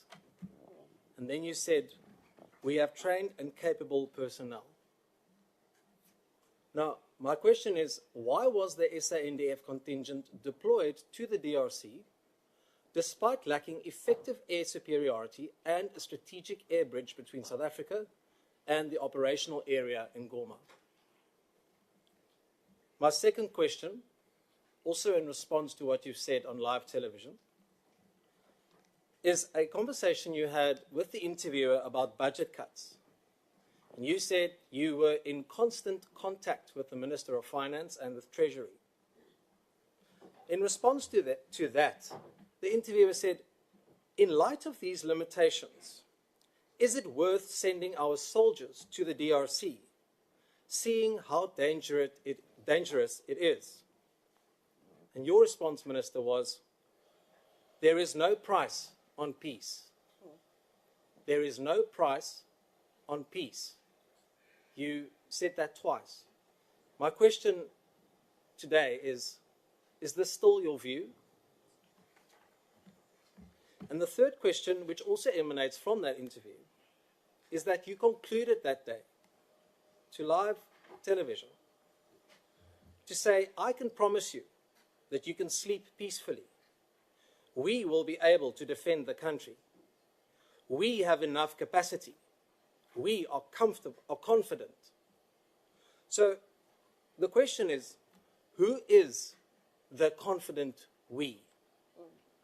Is it the same we who advised the President to extend this deployment in the DRC? If it is, who are they? Are they the generals that spoke here today? Are there other generals? Are they the generals who attended a golf day recently, who purchased luxury vehicles? Are they the generals who renovated their houses during the course of last year, when all of this was going on in the DRC? Or was it the Chief of the Army, Lieutenant General Mabata, who wrote a book entitled Planning is Everything? Because if it was, it would be quite ironic. Because reports this weekend said, from an insider in the SANDF, said the troops were killed because of a failure of planning. So the question is, who are the we that you're referring to that supposedly is so ready to keep our country safe? And who are the people that advised you and that advised the President? Thank you. Sorry, Chairperson. And also, what are the consequences for those we?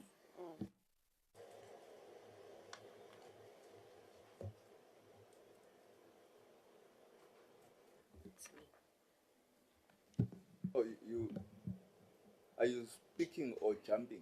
I'm speaking. Oh, okay. Thank you, Chair and coaches. I think we need to appreciate the report as presented to us.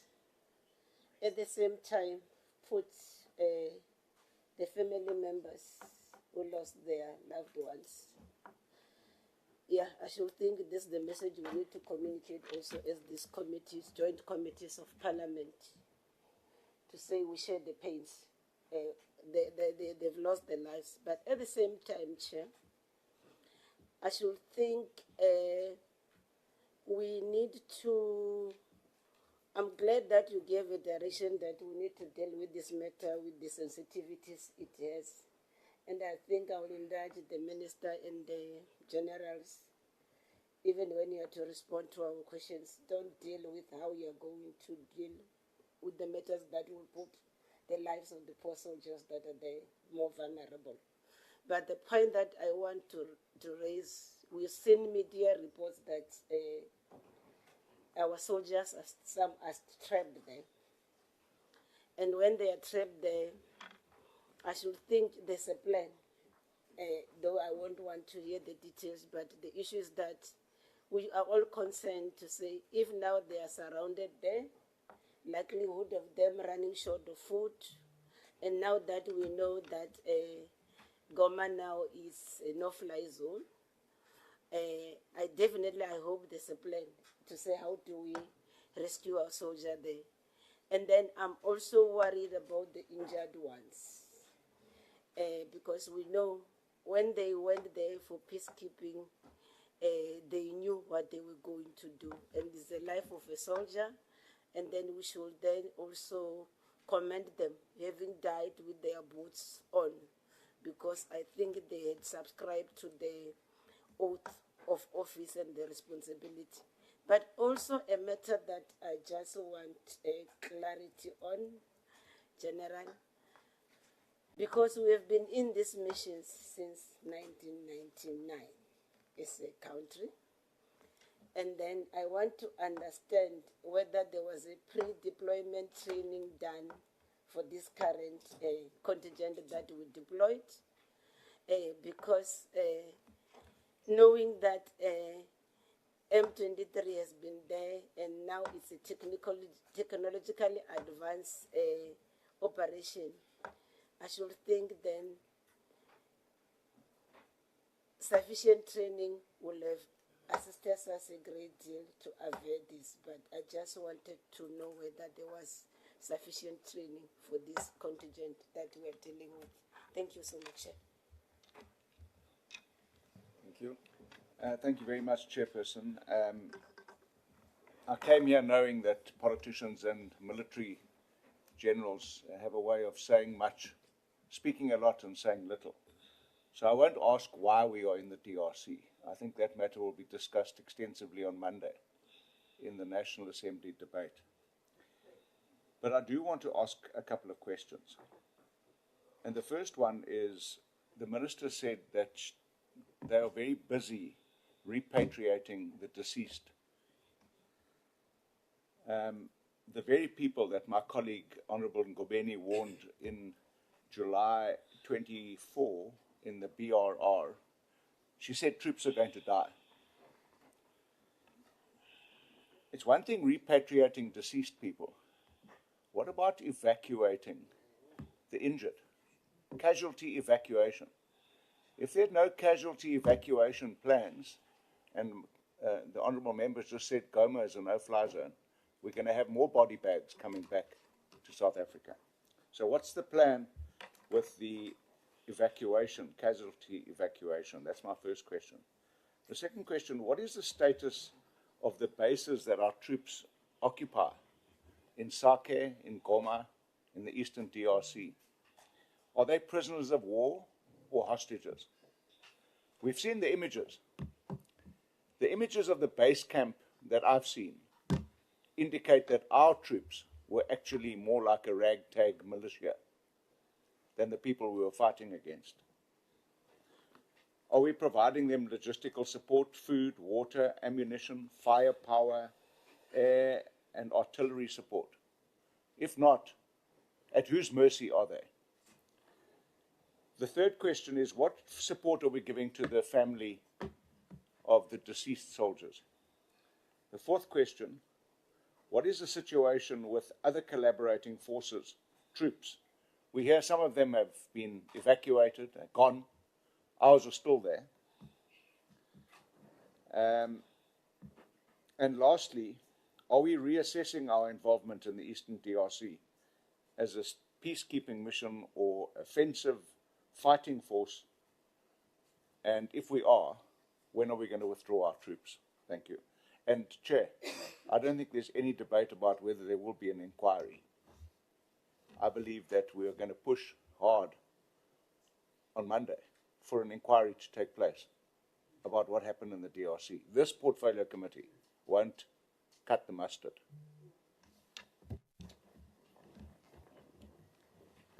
Thanks, Chair.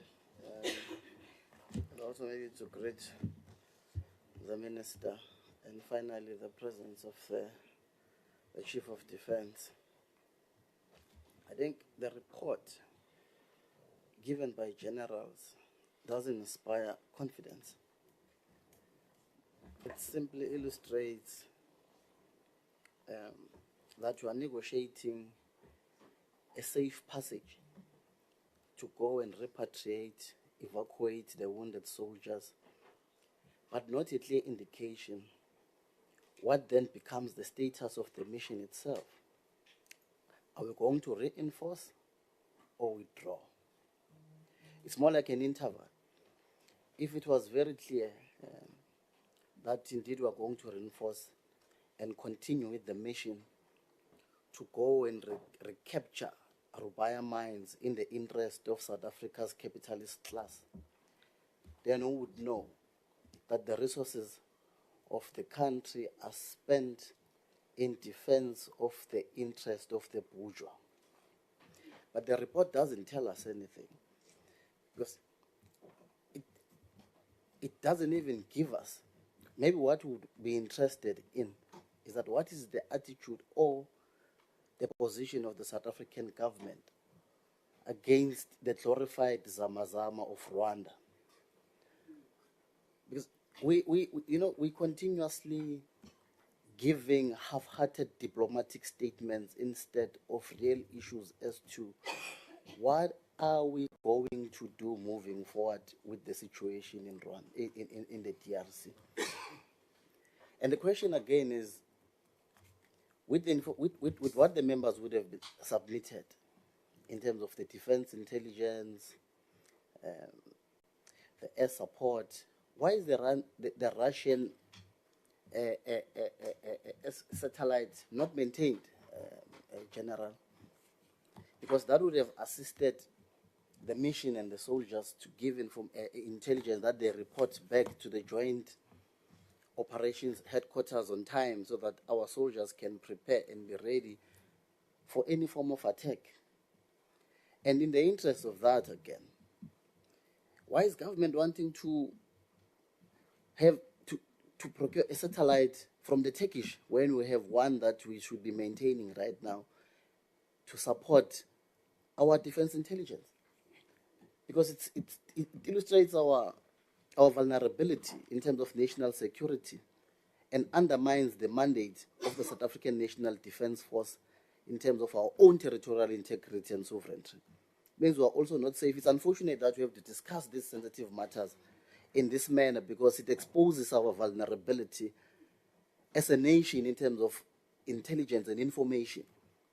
But we find ourselves having to discuss these things, and things that we've been asking in many meetings. And it seems like the collapse of the defense force is deliberate, so that we then privatize it, and the country is ultimately controlled by those that they know that are in the interest of business together, commercializing our nation ultimately.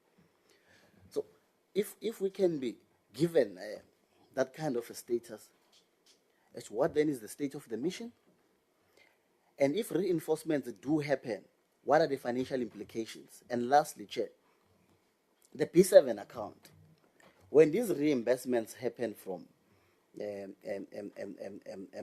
UN, does it directly go to fiscus, or because there was an argument of saying these reimbursements must come back and fund the defense? Are they utilized to fund the defense, or they're doing other things at this stage? Thank you, Chair. Chair.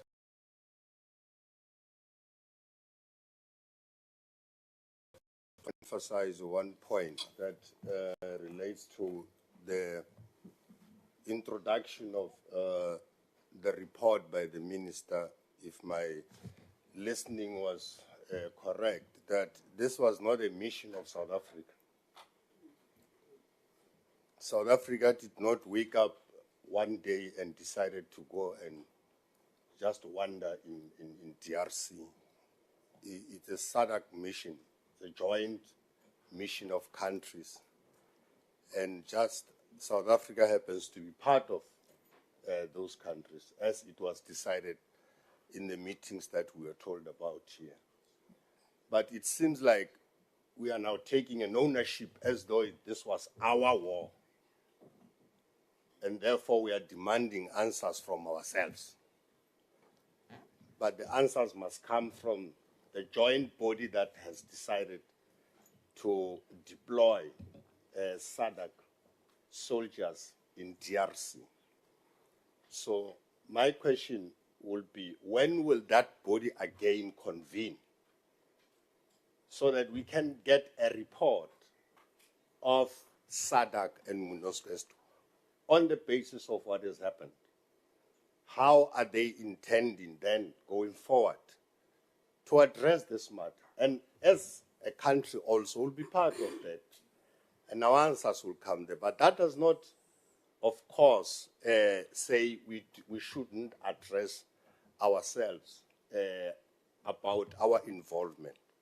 But one thing that surprises me, we say we want answers from department and the defense.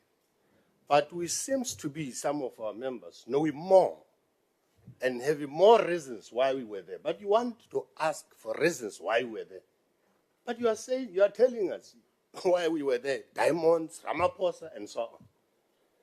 That means you are part of it somehow, maybe. You are only telling us indirectly that you are part of why, what needs to be protected there. So you must organize another meeting where perhaps you will come and tell us what more do you know beyond what our soldiers was there for, and which is what we are here to listen to, and then we can take an informed decision from the people who are involved. No, I didn't disturb you when you were talking. When you were talking about the bourgeoisie, you must come and tell us this bourgeoisie you know about. So, Chair, no, they must keep quiet. You must keep quiet when you were talking. No, keep quiet, please. Keep quiet. You are not going to tell me what to say. Keep quiet. No, keep quiet. I kept quiet. No, keep quiet then. Honorable member. Honorable member. No, you must keep quiet. I'm now talking my input. I'm not going to talk your input. Honorable members. Honorable members. Yes. Listen to the chair. Listen to the chair. We are not expecting response. Listen to the chair. Honorable. Yes, you'll hear from us. Please listen to the chair. We are no, hold on. We are obligated. No. We are obligated to take the wait. Order. We are no, don't help But me. you cannot allow people who have been howling. Honorable member, you are out of order. Honorable member, you are out of order. Please allow the chair to chair. Let's calm down. If there is a point of order, we're obligated to listen to it. Then the chair will rule. Let's all just be calm. You know, there is a point of order. Thank you very much, Chair. Chair, there are meeting protocols and there are rules of parliament. Yes. And we are obliged, and we can call a point of order. Maybe perhaps somewhere the member have lost it in the induction of parliament. Please raise the point of order. Secondly, he must respect your authority as the chairperson. If for some reason he doesn't respect your authority as the chairperson of this committee, he must not bring it here. And thirdly, we have no part, Chief, of you sending soldiers there to die. Sure. That is Mr. Ramaphosa, because he's protecting the minerals of his white friends. You are not raising a point of order. No. Honorable members, you are not raising a point of order. You are debating with the speaker because you disagree. So there is a point of order. There's another point of order. Chair, we are entitled to have views, and at the same time we're entitled to ask questions. The honourable member is trivialising the views that we have expressed and try to hide behind that in order not to ask questions himself. He's supposed to pose questions here to the General and to the Minister. Let him do his job and not try to play political games. Thank you. Honourable members, let's pass this point. The member has also finished making his point. Let's move on to the next speaker. Thank you, Chair. Chair, I was happy to hear Honorable Harting to say that we have also killed so many of them in DRC. Honorable Chair, I should think that on this issue of mandate in DRC, it was clearly stated by the General when he made his presentation.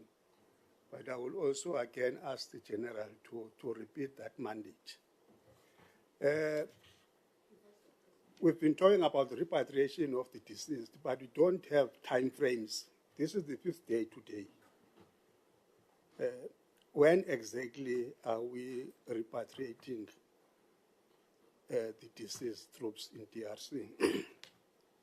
General, in front of me, could you please take us into confidence as to are our troops adequately trained and equipped? The last question would be, in fact, it's not a question, it's a clarity about this white flag. Because to me, when I watched TV, I didn't regard that as a white flag. And I don't know, General, maybe you might school us. Do we use white flags in a war situation? Because we last, according to my knowledge, we last used the white flags during 1906 Bambata rebellions. Thank you, Chair. Thank you very much, Chairperson. Chair, as members sitting in both committees, we are aware of our forces being in the DRC. We are aware that as South Africa, we have an active participation in the regional security mission. That includes in the DRC. So, as Bangatin challenge, and now, knowing quite well about the issues that have occurred in Goma, having the fatalities, what is the situation now around the soldiers that are there in the DRC? So that when we speak here, we need to look at the issues and look at the situation on what to advise the Parliament. Then again, there was a meeting that took place on the 31st of January of SADC. Surely, there was something that they said about the situation that is happening, be it Rwanda or DRC, if I'm not mistaken, because I'm seeing a president talking in the media. So I'm just checking because that's a SADC mission that our soldiers are involved in. And now, I want to know what will happen or what will happen to the soldiers now that they are there. And then also, after that 31st meeting, were there any attacks that occurred? Or at least now it's quiet. I know you cannot preempt because also the attack, it was not known, I think so. But the situation, because we need to look at the situation of our soldiers that are there in in the DRC. Thank you. Thank you, Honorable Dakota.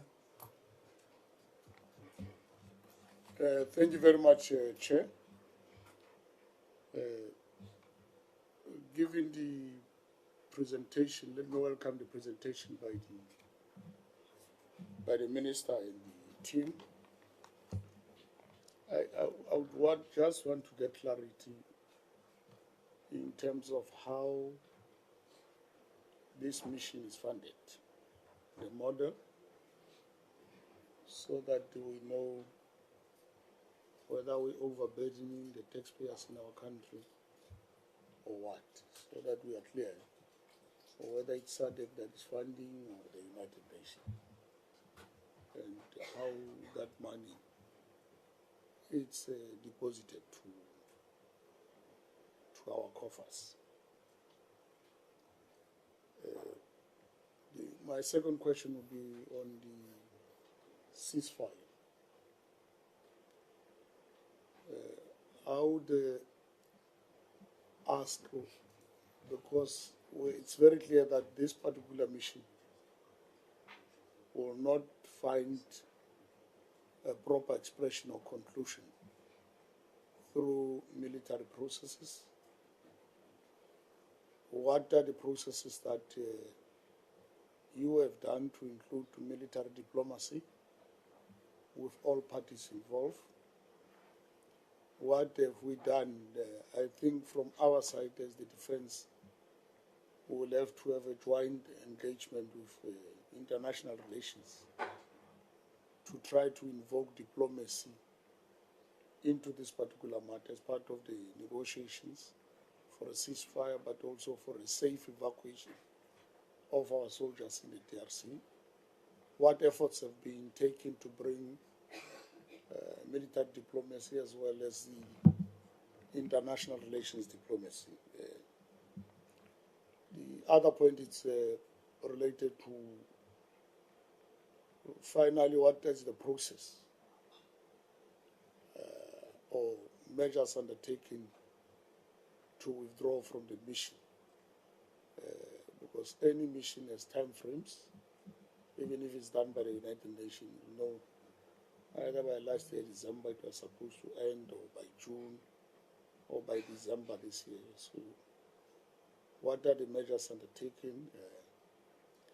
But the other thing that I see or not see is our flags.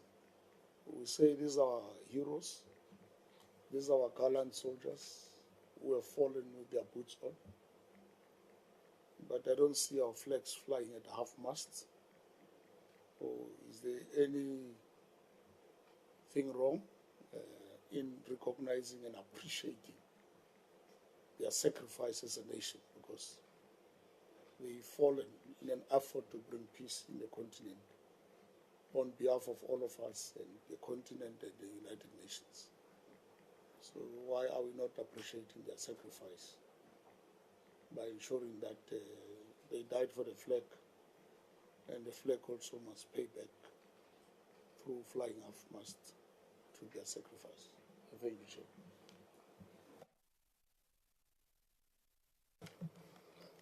Thank you, Chair. And let me as well appreciate the presentation made by the Minister and the command staff. I think honourable members have covered almost everything. What I want to raise here, Minister, is the SADC Mutual Defence Pact silence on two issues. One is on the root cause of the problem in DRC. Secondly, what is silent there is non-committal by the countries around the Great Lakes. I would propose, Minister, that this pact, the pact must be reviewed, it must be looked into, I propose that the Secretariat, including the DRCO, must look into it and consider these two things which I'm saying they are lacking. That is the root cause, including non-committal by the fighting countries around the Great Lakes. Thank you. Thank you, Minister. If I may also take the opportunity to ask a few questions. I think the first one, and I must declare that I'll also be happy if these questions are not given detail, since we are still in operation. The first one is, did we have intelligence prior to the attack? And did we know, were we caught by surprise that the Congolese would fire at M23 or Rwanda over our heads, so that we would then be caught in the crossfire? Secondly, were the forces deployed in the DRC equal to the mandate that they were given? And were they equal? Because from what we have heard, we are facing a complex situation there, which not only involves the M23 Rwandan forces and the DRC government. There are other militia groups which are fighting on either side of the camps. Were we equal to the opposing forces in terms of strength and capability, training, equipment, and everything involved? Thirdly,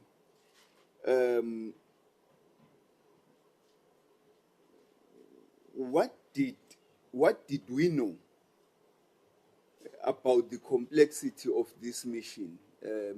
Correctly, we've been assisting DRC to keep peace since 2001. We've been there at various phases. What did we know about the complexity of the current mission and the dynamics of our deployment, so that we would be able to face the situation on the ground and successfully execute our mandate? And I think the other question would relate to what Honorable Dakota has asked, whether from the side of SADC and the UN, and in terms of our own understanding, what is our anticipation as to the length of our stay in the DRC? And I would like to understand, even though it is not the primary mission of the Department of Defense, but what diplomatic efforts are taking place? Because at the end of the day, I think what Major General indicated earlier was that the National Defense Force is a foreign policy tool. They don't go in a conflict situation to actually establish the peace. They support the political effort, the diplomatic efforts to establish the peace. So, what are the diplomatic efforts currently undertaken to bring about lasting peace, so that we can begin to anticipate that at some point we will have to bring back our soldiers? And I know in asking this, it's a complex question, because several times we've left the DRC thinking that peace has been established, but we found ourselves having to go back there because the conflict in the eastern DRC would have erupted again. And finally, we've seen a lot of pictures, videos, some of them depicting the actual conflict moment. Is it allowed that soldiers on mission should have cell phones taking pictures of the situation? I know that their families would be interested, but doesn't it endanger not only their lives, but also the lives of their colleagues?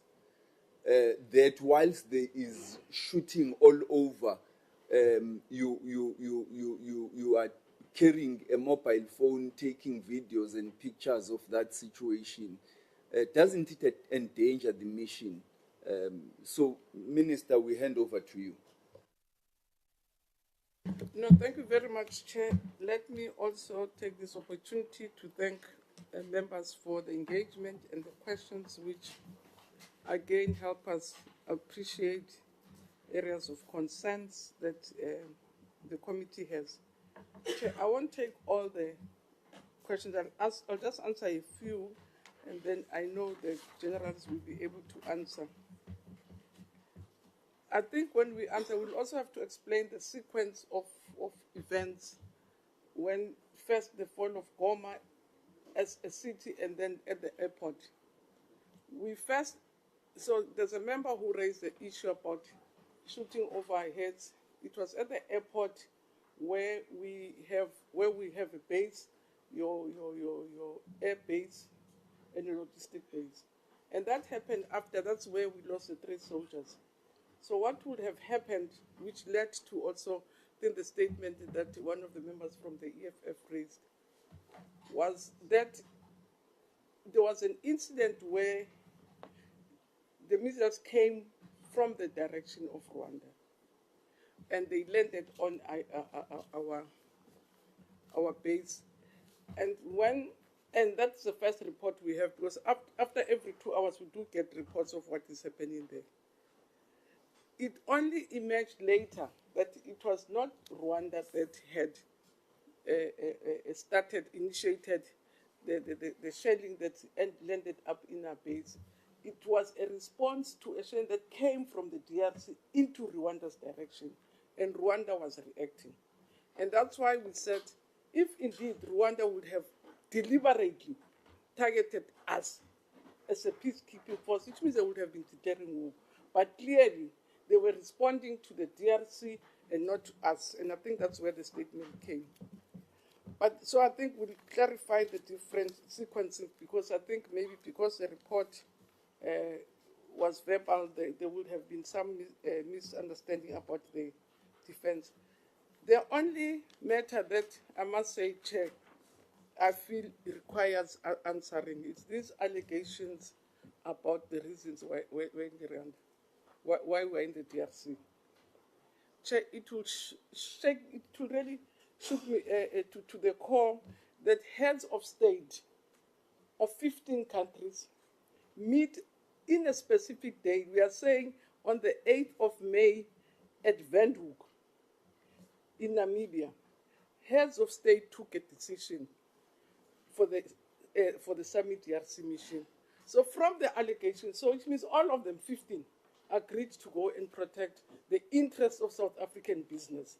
I think it's really, it just really shocks me to think, it's really also taking, in my view, taking the entire SADC for nothing, that they could meet as heads of state on behalf of individuals in South Africa.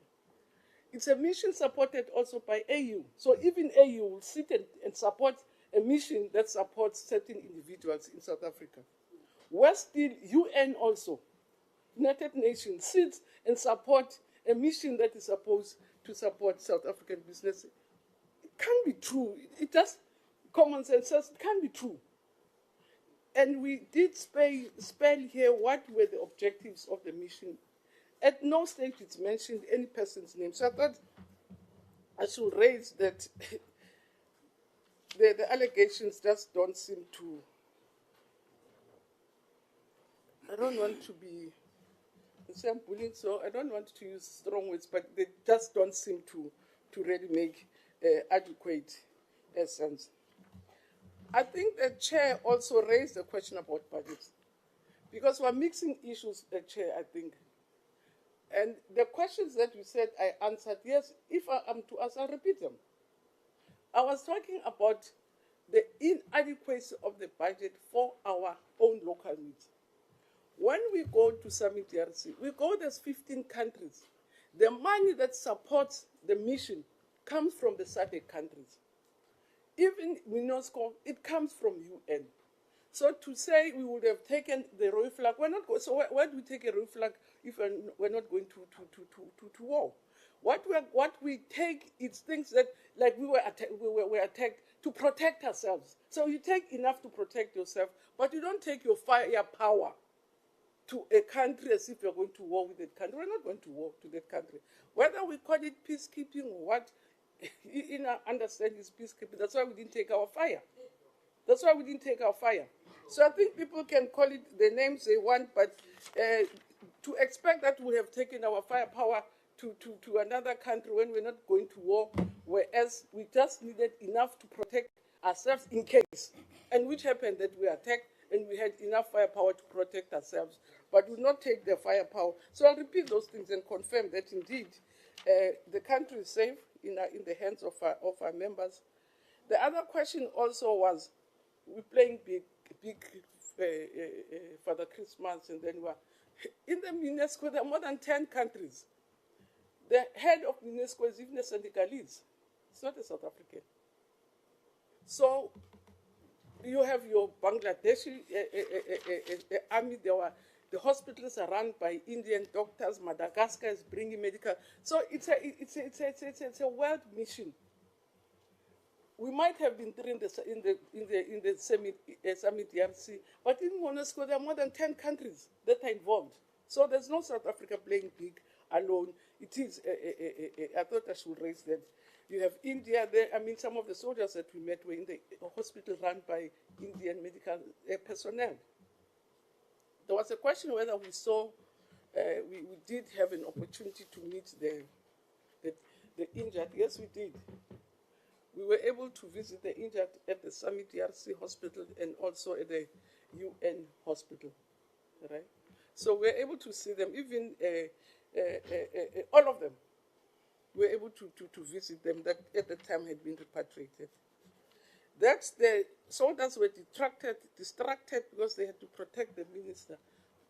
When the war broke, I was in Kinshasa, not even there. So we were on our own with the officials. We had gone with senior officials from the department to go and visit our soldiers. So our visit came before the outbreak, or on the eve of the outbreak. And because, as I say, from intelligence, we were getting information that there are tensions that are brewing, and there was a need to go and speak with the government, which we did.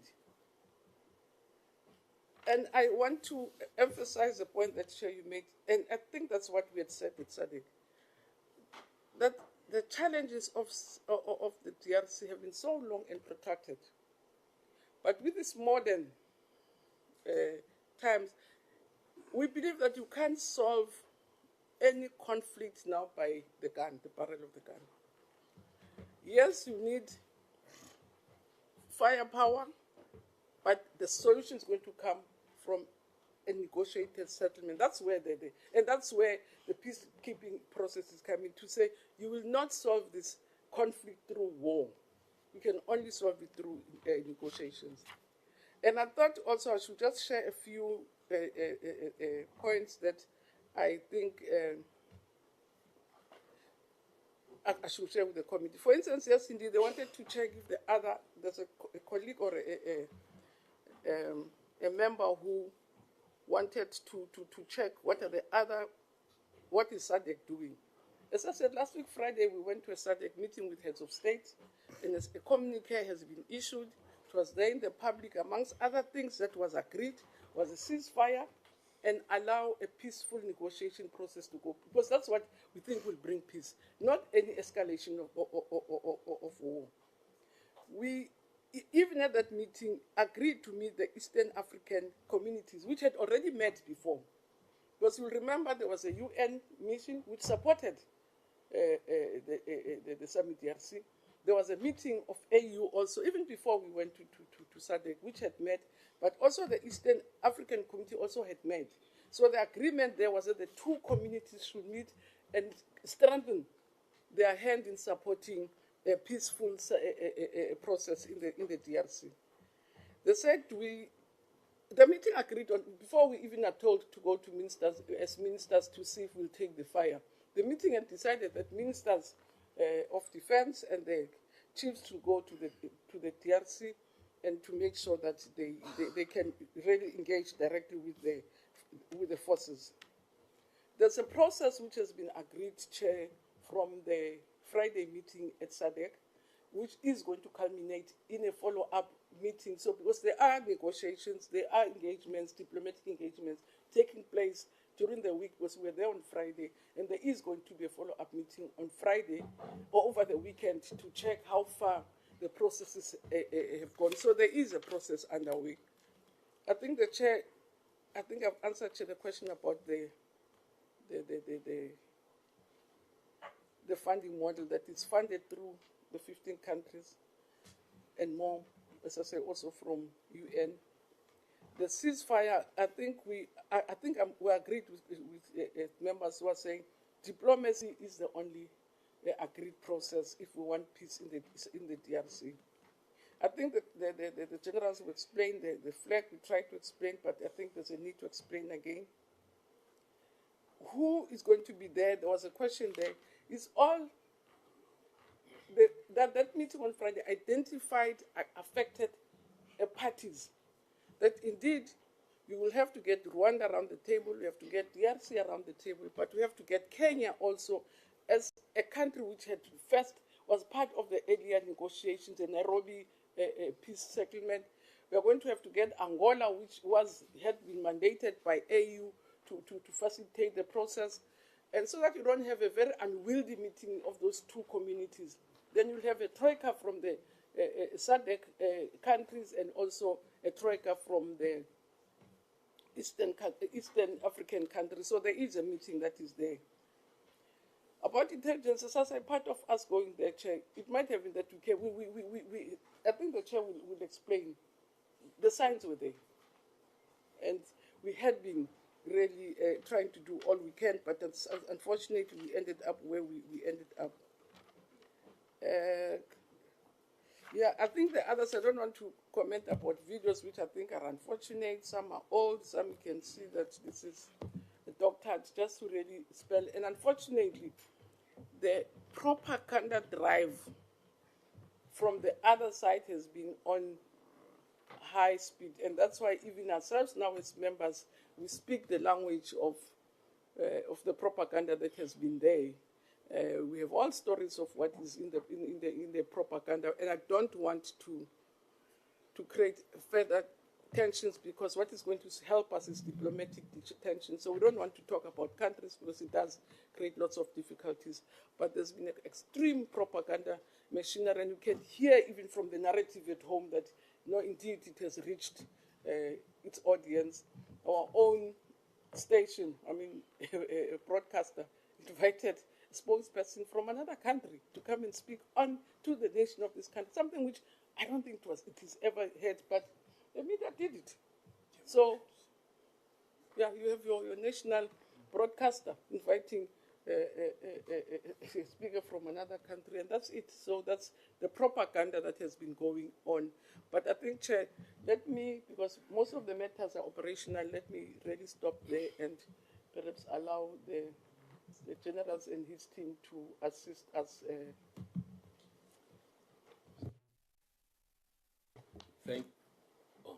Sorry, General, there's a point of order. Thank you, Chair. It's quite disappointing, Chair, first of all, that the Minister have this opportunity to give feedback as to when is our soldiers coming back, when is the bodies and the injured coming back, and she doesn't get that opportunity. She doesn't take that opportunity. Should we not wait for... Should we not wait until the answers are all given? Maybe your questions will be answered. No, she's the Minister. They are all answering as a team. Yes. Can we allow them to answer? with your permission, maybe your questions will be answered. Okay. Thank you. General, please. Let's not take any hands. Let's allow the team to answer. Then we can have follow-up issues once they've answered. General, please. Thank you, Chair. Allow me to start off by indicating that this Honorable House, I really respect this Honorable House.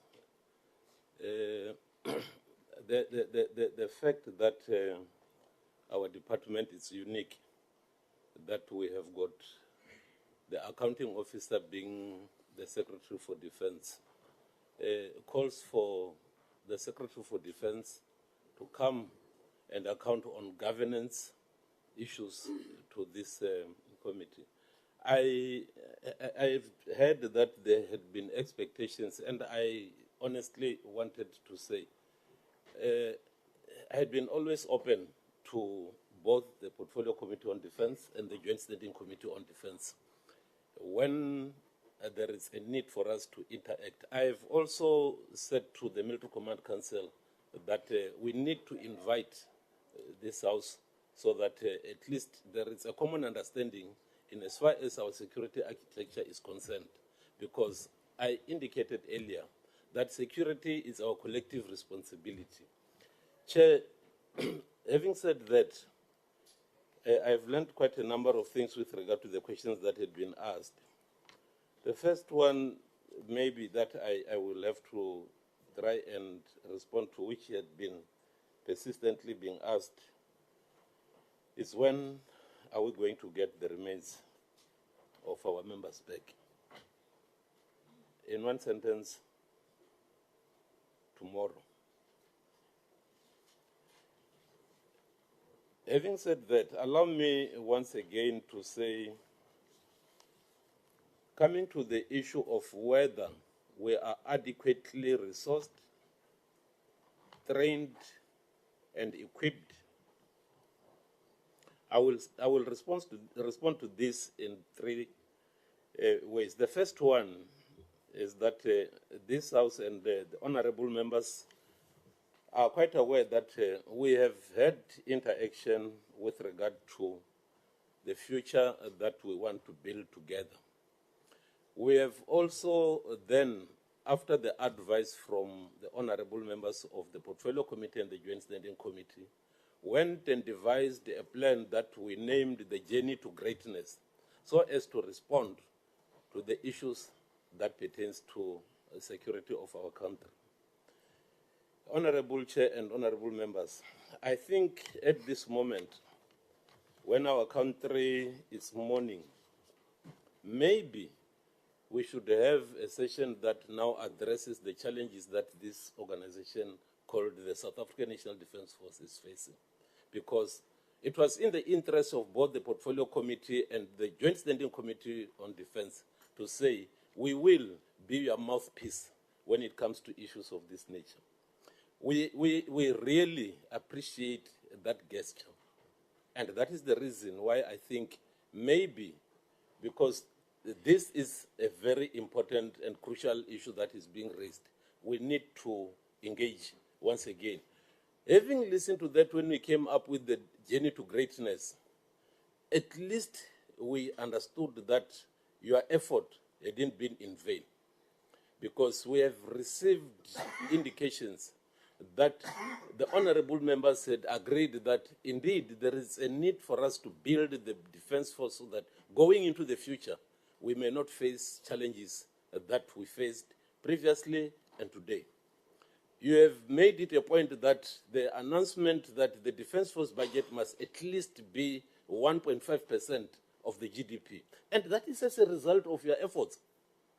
So in that way, I hope and believe that when the tempers are so high, when the emotions are so high today, our people out there wouldn't expect that us as the leaders are going to be grappling on the matter of saying, yeah, you have failed because you were not properly funded. I want to answer this one again in the manner that I would say, When it comes to our contribution to SADC mission, all the pledges that we have made, this country managed to give what had been said we would provide. And there hadn't been a shortage. Over and above, we have gone beyond the pledges because we felt that security of our people is paramount, and we have put assets that had been pledged so as to protect our people. And in that way, without saying quite a lot in terms of what is it that is there on the ground as per the security of our people, yes, indeed, we have increased our ability for intelligence collection. We have had our members becoming part and parcel of the mission assessment team of intelligence. That is the term that is less offensive when talking about intelligence. So the MAC had been created with the assistance and help of members of the SANDF as part and parcel of the SADC forces. So on that note, our people must be aware that we knew when things were happening as to what is it that is happening. But what is important is that when we were deployed under the SADC mandate. And whatever we pick up, there were times when we even informed our host of the movements. But those movements were outside our area of operation. And the only thing we could do is to try and inform them and say, this movement might influence and affect us going into the future. And they dealt with it in the manner that they dealt with. So we, as members of the SANDF, had all what was required for us to provide.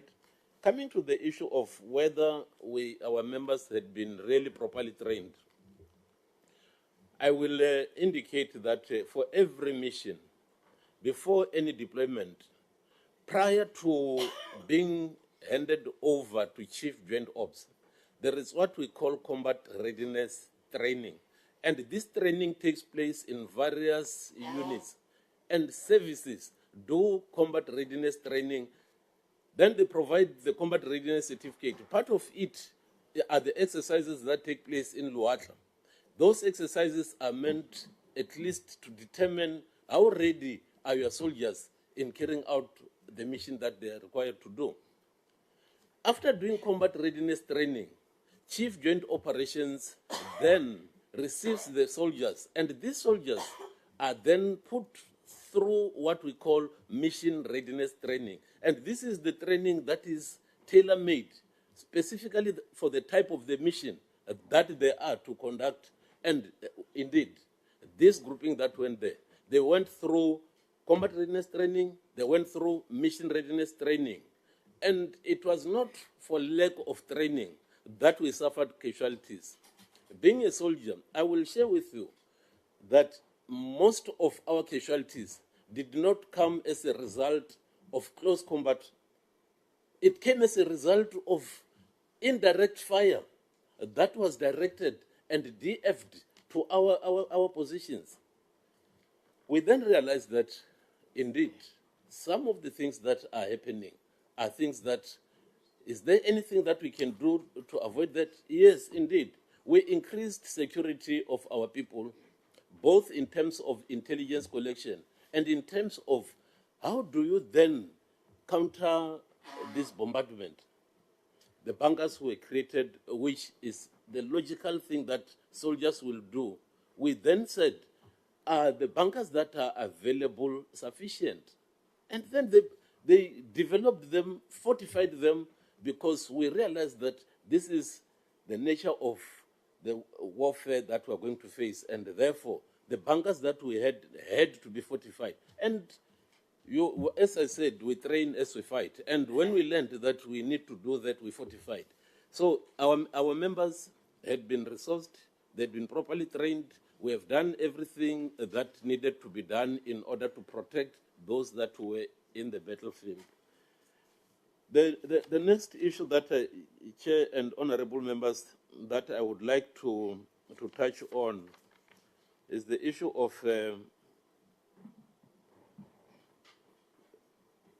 security and security in terms of soldiers having cell phones in the mission area.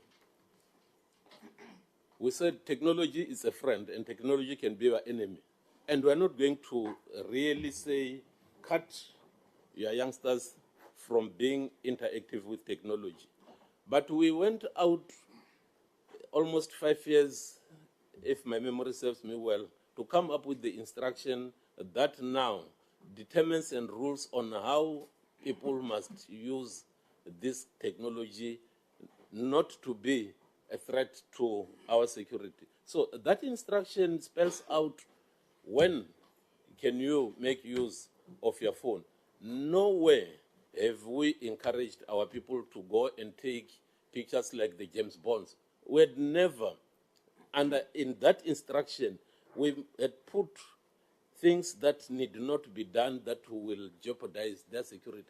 Because security of an individual also endangers security of the entire team. Let me just digress, Honorable Chair and Honorable Members, to say that with the current technology, I might use my phone very innocently to speak to my loved ones at home. This, for me, does not jeopardize security. But immediately I use that phone, my position had been actually compromised.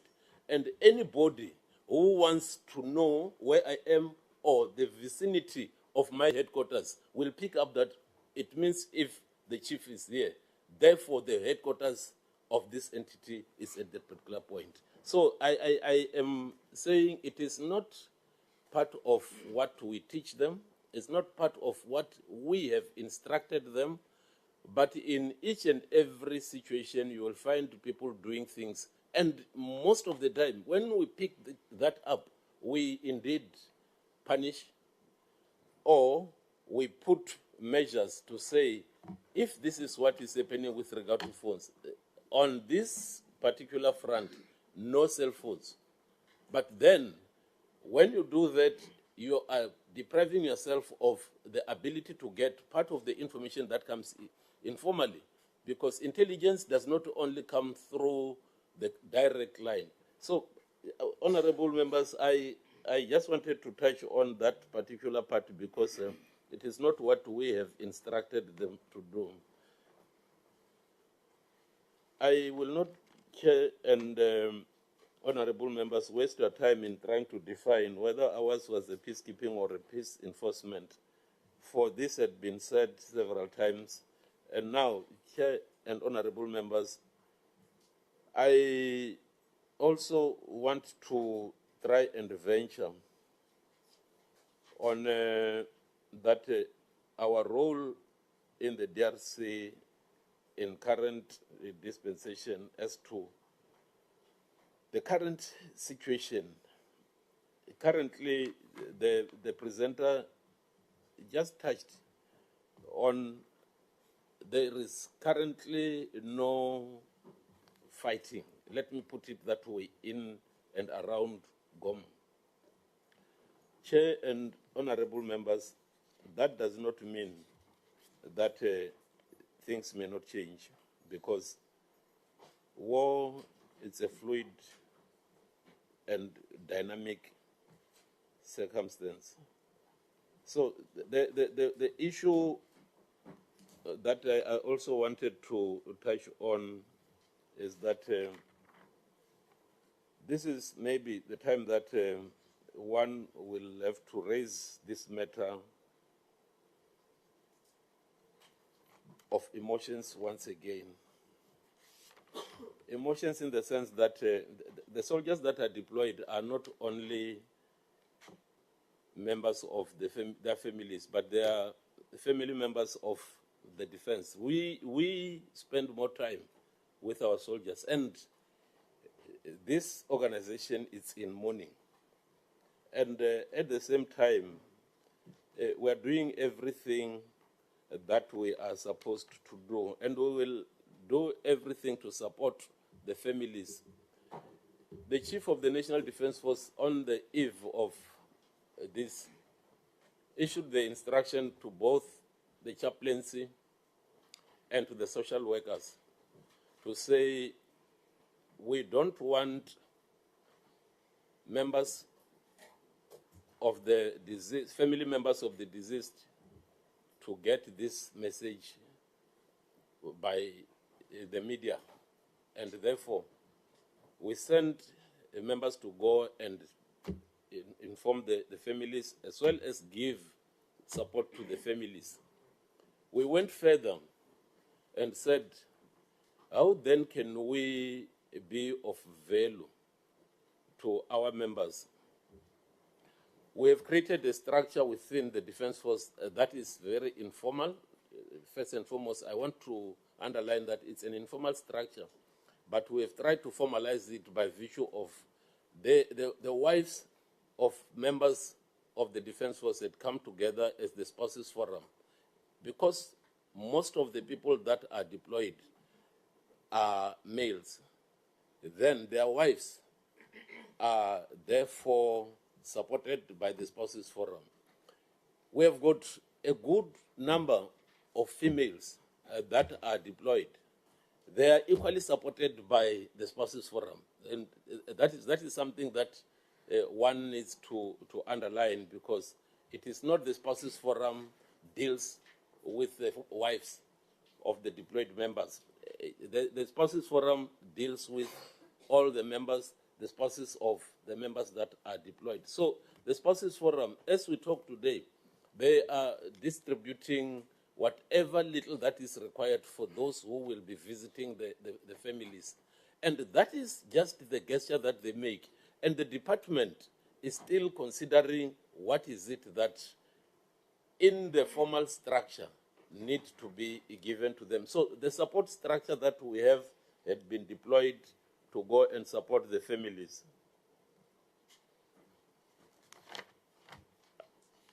Chair and honorable members, I'm trying to check on the duplication of some of the issues that had been raised.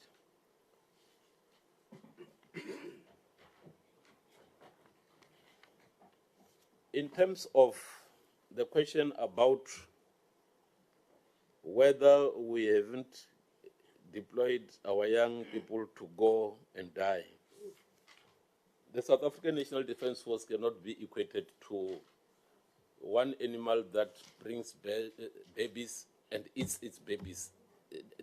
I wouldn't like to really think that the leadership of this organization will go and put our children in harm's way. For records, I'm not going to talk about the current capabilities that we have. In as far as the oryx are concerned, there are oryx that are deployed, but that are in under MONUSCO, which we have an agreement that because of the relationship that we share, those oryxes can be used for our own purposes. And it had been like that. The symbiotic relationship between MONUSCO and SAMI DRC had seen us sharing in the utilization of some of our resources, because we couldn't send all our resources and leave ourselves naked here at home. For Roy Falk, I'm not going to talk about the total number of Roy Falks. Yes, we have developed Roy Falks, and they are very potent, and currently I'm working on upgrading it. So I will stop at that in terms of what is it that we are doing with our Roy Falk. Chair and honorable members, there was also mention of one capability that I'm not going to discuss more about it. That is the Seeker 400. Yes, indeed, we do have capability. There had been other assets that were pledged by our sister organizations. And for us to pledge the Seeker 400 would have been duplication, because we all agreed whatever had been pledged that is required for the mission will utilize that, because this is a SADC mission, and each and every country that had pledged together with the capabilities. Now, the most contentious one that I want to try and respond honestly, after listening to what the force commander had said. What the minister indicated is that there had been exchange of fire from between DRC and Rwanda. That exchange of fire was said to have been initiated by the forces that had been in the base, that is at Goma Airport, the FRDC elements. These are not the elements that were deployed outside the base. They were deployed just in the base, but they had never utilized that. And when they utilized that multiple rocket launcher towards Rwanda, the Rwandese responded. And Minister is right, because the first report that I've given to the Minister is that we're under fire. We're being fired at, because that is when the shells were landing on my base. And then the first thing that the commander said is, say, contact. I said, what is happening? He said, we're getting fired from Rwanda. Later on, after a few minutes, is then that the minister had reported that we then realized that this is just an exchange of fire between the two. It is not purely that we are being targeted by Rwanda at that particular moment. So I just wanted to also spell out that when that was picked up, communication is something that is very, very important in war fighting.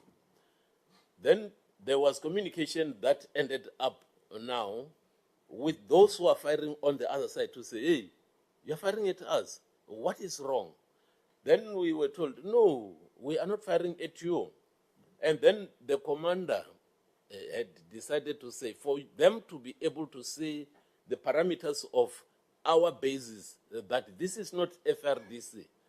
Then the commander, he could have used pink, he could have used purple, he could have used any color, but with the mist and the nature of what is happening, maybe red could have been far better for that case. But in the fog of war, anything that is in your immediate vicinity that will help to meet the objective. The objective was met by the commander taking that flag. All throughout the history of warfare, white flag had been associated with surrender. But in this case, the explanation of the commander had been satisfactory. And I said, what happened thereafter?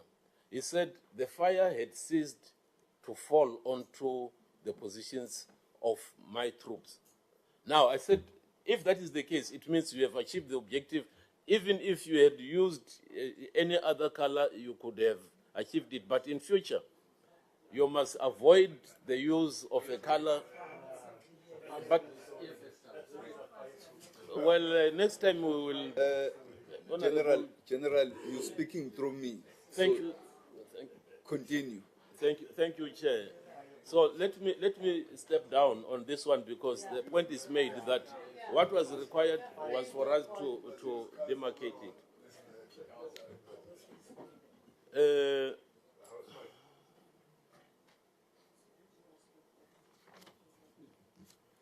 I have responded to the issue of the relationship between MONUSCO and the SAMI DRC. I will leave that one.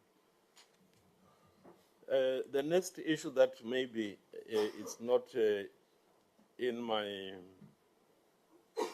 within my bracket is the cause of our problem, which I said maybe we should try and engage in terms of the future, because the Defense Force, we do not put a plea for today only, but we would like to be resourced going into the future, because whatever capabilities and systems that we need, they've got a lifespan. The period for us to get those equipments is not something that can be like going into the shop over the counter and get what you need.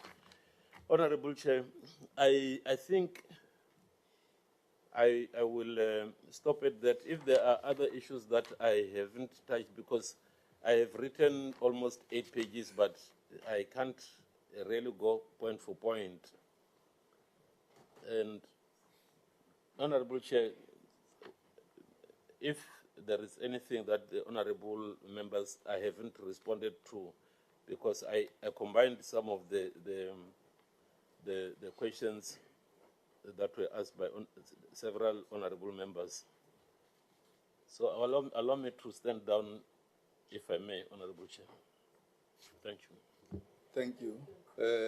I see their hands, so right now we will take the hands with follow-up questions. I think we will change and start here with Mr. Niehaus, go here, come from the back, and then cross over. Thank you, Honourable Chair, and I thank the Minister and the Chief of the SANDF for the responses that they have given. Unfortunately, I must say, the response by the Chief of the SANDF about the white flag is a tall order to believe. It is also very strange, Chair, that the SANDF deployment in the DRC did not seem to expect to be fired at. But when we read what the SADC mission says about the SAMIDRC mission, it says it is to support the DRC government in combating armed groups that threaten peace and security in the eastern DRC. And therefore, it has an offensive mandate. A defensive, not a defensive, but an offensive mandate. So why did we have to find out that we are going to be shot at, and then we had to start taking action to protect our troops? This is incompetence, Chair. Chair, I want to make the following point. Yesterday evening, I sent a message to all three of you as chairs. And I said, we've got a problem. We haven't received a report. None of you have responded to that message. The reason why we're in the problem where we are today, with the paucity of information and the lack of reporting, is exactly because you have allowed the SANDF and the Minister to come here and to avoid accountability and to present to us this pitiful report. Let me now tell you quickly, Chair, what the General and the Minister should have said to us. They should have told us the SANDF and State Security Agency are not talking to each other, they're not sharing information, and the State Security Agency warned the SANDF that what is happening in the DRC now is going to happen. Then we must find out that SA members and also some SANDF intelligence members are being chased by the DRC government out of the DRC because they claim that there are intelligence breaches. Chair, the Goma airport has been closed. South African Army cannot access Goma. That is a fact. So how are we going to extract the bodies of our soldiers who passed on? I don't know, but we heard from the General it will happen tomorrow. We will see. President Kagame offered South Africa to land in Rwanda, but South Africa see this as a humiliation by Kagame and therefore is not using this opportunity. There's no electricity for the mortuary that has been provided, and the bodies have started to decompose. This is a tragedy for the families, and it is sad for our whole country. The mortuary generator has run out of diesel. Those that are injured have run out of medical care. The fact of the matter, Chair, is the South African National Defence Force troops in Goma and in the eastern DRC are surrounded by M23. They are not allowed to move or get food. And yes, Chair, it is correct that a number of soldiers died earlier last year, and that number was 10, and this year a number more died, and more recently 5. But in total, in the past 6 months, 24 soldiers passed on. Chair, this is the kind of report we should have received from the South African National Defence Force. Clear, to the point, giving us the facts, not telling us fibs about white flags. Chair, if we received this report that we received today, last night, as it should have happened, as you as chairs should have insisted on, we would have not found ourselves in this compromised position where we find ourselves right now, and the lack of information that has been provided to us. What has happened here this afternoon is a shame. It undermines the integrity of this committee. It insults the intelligence of our nation, and it destroys our hope that this leadership, and sorry, I won't point, I'll just wave, that this leadership does not have the ability to save the SANDF, and therefore they must take their jackets and go. Thank you, Chair. Thank you. The next. Thank you, Chair. Sometimes it's not what is responded, it's what is not responded to. And the way the responses come. Chair, yes, I believe that we still have 2 flying oryxes in the DRC. The way it was put here is that they are in support of our troops, but they are not. Our troops are in a no-fly area. The oryxes are at Beni, 350 kilometers away from Goma. So I want to ask a direct question. I will appreciate a direct answer. Do we have open logistical lines to our soldiers, yes or no? And can we provide them with any air support, logistical or, oh no, we can't give them close air support, but can we provide logistical air support? Can we provide land support? Then, I didn't hear very clearly the response of the General. Did he say, on my question on the deceased, that they will be in South Africa tomorrow, or that he would love to see them back in South Africa tomorrow? And then we are in a surrounded area. There's a new build-up between M23, supported by whoever, and we also see so M23 are regrouping, and they have got other objectives, and we see also a renewed mobilization on the FADRC side. And we are in a situation that we cannot move. So what is your role there? And please, please tell us it's for peacekeeping. Thank you, Chair. Thank you, Chair. Chair, mine is just trying to deal with this notion that there's no water and food supply to our soldiers. And I think, General, for me, that must be clarified. Is there access to food and water by our bases and our bases in DRC? And the issue of the no-fly area, is it because planes cannot fly there, or is it infrastructure problems? I think that is clarity that we need to find from you. Can we not get into our bases because of there's a no-fly area or there's no infrastructure?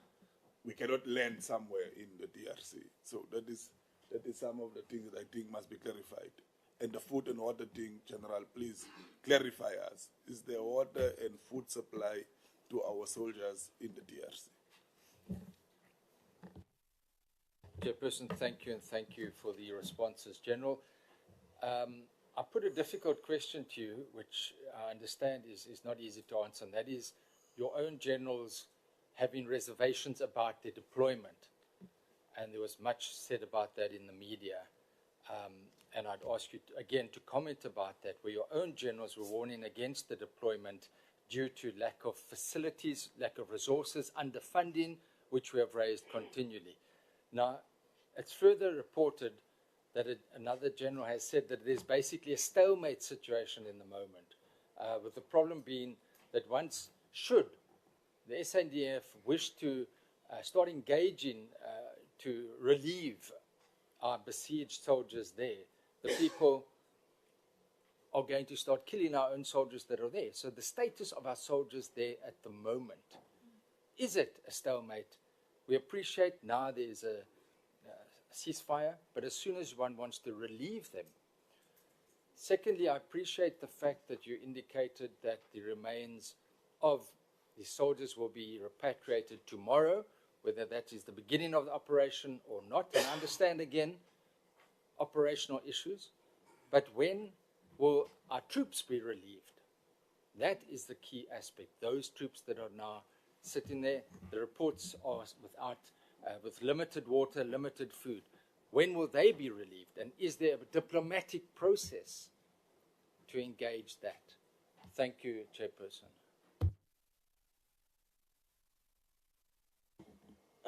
Thank you very much, Chair.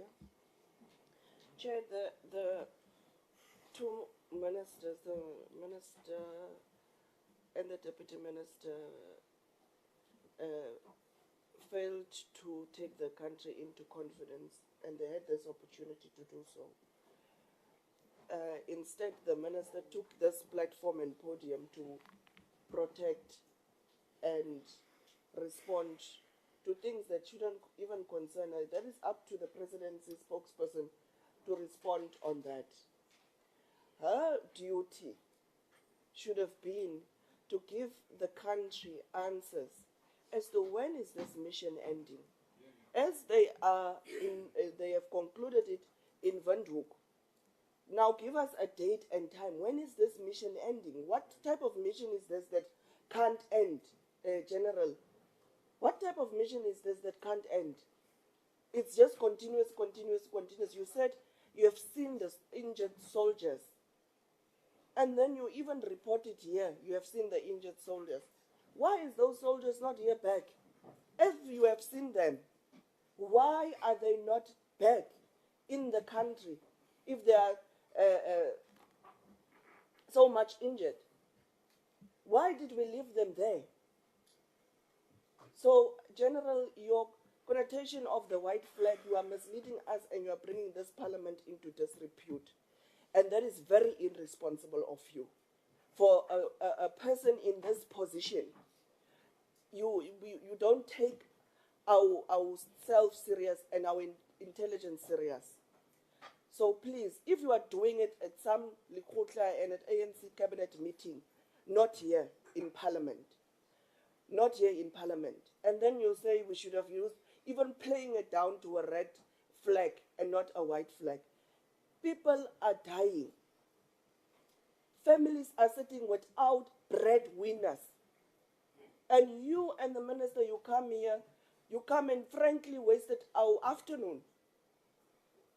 We want also a time as to when is that plane landing, wherever, at Waterkloof or wherever, when are they landing here with those bodies?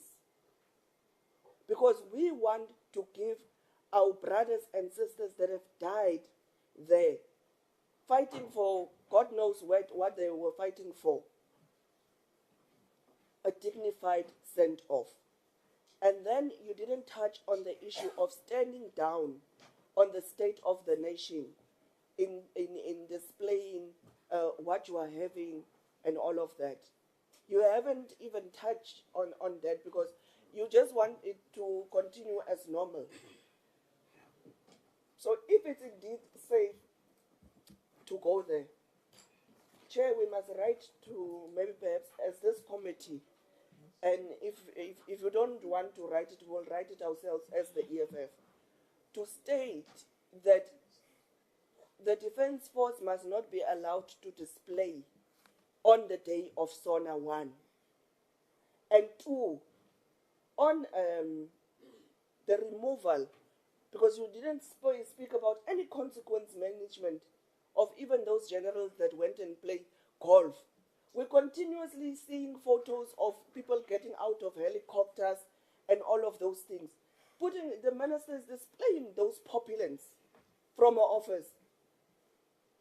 And then she comes here and says those kids that cried over their parents that have died and the breadwinners that have died, it's fake accounts, they are making it up and all of those things. How can you make up crying for your parents that have perished? How can you make up tears that your parents won't ever be able to see you graduate, will never be able to see you married, will never be able to see their grandkids? How do you make up such emotion? So please, don't take us for granted. Don't take the country and our constituencies for granted. If you are doing it to each other there, don't involve us, don't include us. And I support the advocate, and it will come out maybe perhaps on Monday. We need an inquiry. Heads need to roll. People need to take responsibility. It can't be business as usual and we are comfortably displaying our army and 14 people have perished. And it seemed to me that you still don't know how many is still likely to perish, because your answers here today haven't been satisfactory at all. And it's quite disappointing. Thank you, Chair. Thank you, Chair. And just on the back of of my colleague's question about the deployment, perhaps the General can give us an indication. The DA has already written to the Speaker of Parliament to say that there should not be such a display. Chairperson, my questions are not re-questions. They're my original questions. They weren't answered by the Minister. I posed 3 questions and I'm going to ask them again. The first question is about the air support, and I specifically asked about the Roy Volks. I know the General did give an answer about the Roy Volks. It wasn't my question. What the Minister did say was that you don't take all your firepower to a peacekeeping mission. I don't know if that was directed at my question, but if it was, in 2013 we deployed a Roy Volk in the DRC and we successfully pushed back the M23 rebels. So either we do not have Roy Volks, or military intelligence is not giving our troops the information that they require. So I'm going to ask the question again. Why was the SANDF contingent deployed to the DRC despite lacking effective air superiority and a strategic air bridge between South Africa and the operational area in Goma? And the reason why I'm asking that is that the lack of air support to be deployed, the lack of air support to deployed forces is not aligned with the 2015 Defence Review. So the second question was on the back of the budget cuts, and these were all asked to the Minister on the back of her interview. My second question was, you said there is no price for peace, and you said that twice. You emphasized that. What is your current view on that? Do you still say there is no price on peace? And my third question was, who are the we confident people that you were referring to? You were confident. And who is it that has given you and the President the assurance that he can sign the deployment of our troops for another year? Who are they? And what are the consequences? Thank you, Honorable Mutambi. Then we'll go to the bench behind you, come this way, and then we will cross. We will go to the parties to my right. Thank you, Chair. And I appreciate the response with regard to the training. But my question was especially in terms of this M23, which is so technologically advanced. That training, I hope it equated that. And then the issue that we'll be confronted with as these committees, if you read the presidential letter on deployment for Operation Tiva, that was dated 24 December 2024. There was the issue of the total cost for the mission until 24 December. With these current developments now around Goma, I should think then the question that comes to the chief is whether now are we not going to require additional resources to deal with these issues. So that's the issue that I wanted to raise as a way of follow-up. Thank you, Chair. Thank you, Chair. My question is, has there been joint training of the SADC forces that are deployed to DRC? My question emanates from the fact that if you hear what we are being told today by the generals, it would seem as if our forces were caught in crossfire, which talks to the lack of coordinated efforts within the SADC.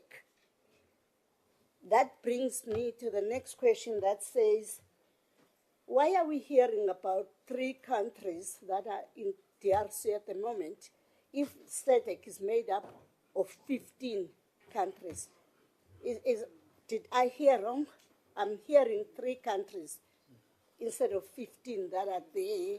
And if I can follow on the minister's statement, we rely on the 15 countries. So if they are missing in action, where does that put our own forces?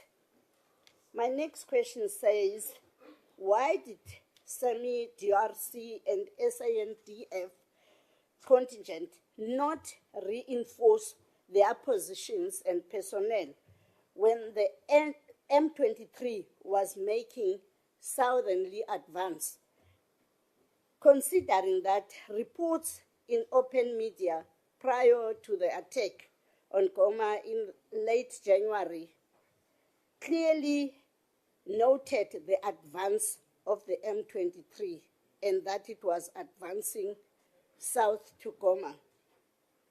In conclusion, Chair, I hope that the general is not telling us what he thinks we need to hear when he says the bodies will be back tomorrow. I just hope that for the sake of the nation, because he's not just telling this committee, there's a nation out there in mourning. We hope that the bodies will be back tomorrow as we are being told today. Thank you, Chair. Chair, thank you. Thanks once more to the General for the responses. But what pricked me to raise my hand, Chair, I heard the General saying the DRC was fighting the M23 in Burundi. Is it not true that the M23 are already inside DRC simply because there are some of their brothers and sisters who are actually the residents within the borders? As far as history tells us that because of apartheid or because of the colonial states, they sort of rerouted the boundaries, which resulted in part of citizens of the Rwandan state portion has been taken into DRC. I'm asking this Chair, still was I've heard the Chief saying the DRC soldiers were pushing the M23 into Rwanda, then can the chief confirm or deny the fact that the reports that are running around of saying the M23 are being backed by the soldiers of Rwanda? Is it true or not true if one looks at or at what has been said here, that the DRC was at the back of the SANDF members, or in the middle, where the SANDF was in the middle of the DRC and the Rwanda? In your words, you've been saying Rwanda. Is that confirming the fact that Rwandan members of the defense force are aiding the M23? Thank you. Or lastly, Chair, on the issue of the rescue, can you confirm, Chief, whether it will be the UN that assists in getting out our deceased back home, or maybe it's the South African government that has sort of utilized the method of getting our dead brothers back home? Thank you. Thank you, Chair.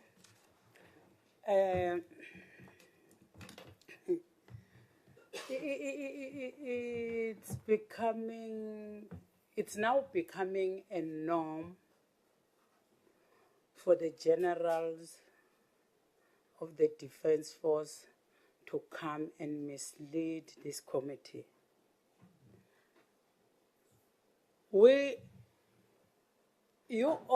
I still repeat,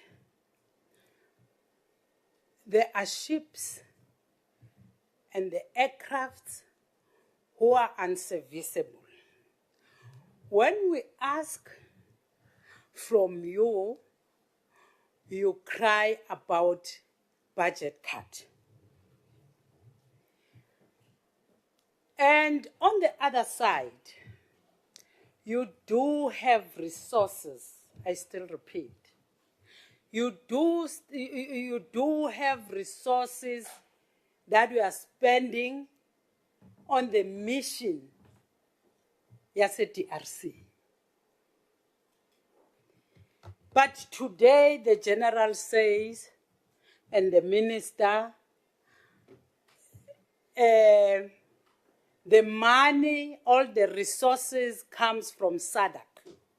The minister, she even said, all those 15 countries that we are counting are the ones who are supporting the mission. This is what you said, Minister. And in those 15 countries, is our country excluded from using resources, the taxpayers' money of this country, to go and support something that it's not clear? What is happening in the DRC? Don't think maybe here you are dealing with blind people or people who cannot think. We are not dealing with people who cannot think here. That is why I've said from the onset, can you tell the nation and the world, what is it that we are defending there that makes you to take the payers' money, the taxpayers' money? The money that is supposed to be servicing things that are not right, like ships. You always tell us that ships are not working. That is why you are not able to do this and to do that. And you want one of your generals, some of your generals, they once presented to us that there are 2 billion, there's a 2 billion that went to assist the mission of the mission in the DRC. But today, you mislead us. You tell us that no, the money is from SADC, and the money it's from I don't know where does the money come from exactly, because you are talking about as the honorable from the left side, from my left hand side, said you are busy telling us about 15 countries. What are those countries? And who are those? Really, you're talking about 15 statesmen who took decision. What does that mean? What does that mean? Does that mean we must be involved? We must be involved in internal affairs of other countries? Going around, because we are South Africa, going around and defending all these countries, because we have become an African defense force. There's no peace that is being kept there. Okay. We are not keeping any peace. Can you wrap up? Yes, I'll wrap up. You are not doing any peacekeeping. Tell the world, what is it that you are defending at the expense of these soldiers? Lastly, can you bring back the soldiers? Can our soldiers be removed from the DRC, back to the country? Please. Thank you. Thanks, Chairperson. Chairperson, let me start out by saying I think I share the frustration that my other members that have spoken already are experiencing and feeling. And that is because some of the questions that we've asked, I don't think is national security, and I don't think will negatively impact our forces and our troops in the DRC. What we are here to do is we are members of parliament who are standing here as elected officials by South Africa to represent them and to ensure that the South African government has not taken our men and women into a position where they should not have been. But more than that, we need to give South Africans the assurance that they were not just there for personal interests, that their lives were not lost in vain, and that we have a reassurance in what is happening to those left. Chairperson, and if that then begs a closed session for the Minister and the Chief to take us into their confidence, to give us the honest facts about what is happening, then so be it, and I would be the first one to support that, because with all due respect, Chairperson, the answers we have gotten today does not speak to what we want to find out. We still do not know. And what worries me is in the responses by the Minister and the General, I have more questions than I had when I started in. Because how can we can be assured that it was indirect fire, it was not ground combat, close combat, yet we lost 14 soldiers. But nothing is said of the injured soldiers, because I can almost promise you, there wasn't just 14 people shot by oopsie-daisy. There was people injured. What is happening to those people? Because I think it was the Honourable Hutton that asked, what is happening to our logistical lines? I asked that initially. I said, you don't have to give the details, but what we want to know is, can our stocks be replenished? We are being told, be it by propaganda media and by other countries, whatever, are our soldiers being surrounded? Are they being supplied with stocks by M23 because they feel sorry for them? And are we not able to get hold of them, Chairperson? The fact of the matter is, the Minister said in her response two very very worrying quotes. The signs were there. And then she said, we just took enough to protect ourselves. And in reference to what Honorable Gottschall said and referred to 2015 where a Roy Falk was there, and we're not saying that we need the specifics of that, but the General made mention of an Oryx. An Oryx is a utility helicopter. It's not a combat helicopter. So we have Oryxes there, but we can't protect ourselves. So the minister is incorrect when she says we have just enough to protect ourselves, because we don't have something as simple as a Roy Falk to even protect ourselves there, and that is the problem. And Minister, lastly, Chairperson, through you, sorry, I want to know what is happening to our troops. When are we bringing them home? Or what is happening to them there? Because I know that humanitarian aid has left. Them and their assets were taken days ago. If rumors and WhatsApp messages can be trusted, the other SADC troops have also left. And it is only South African troops that are still stuck there. So I want to know, do we have a plan to protect them, replenish their forces, or take them out? Because currently we are leaving them out to dry like biltong. Thank you, Chair. Thank you, Chairperson. I believe we all know that there has been an exchange of words between the president of this country and the president of Rwanda, where, the president of Rwanda said, should there be any confrontation, they are ready for that.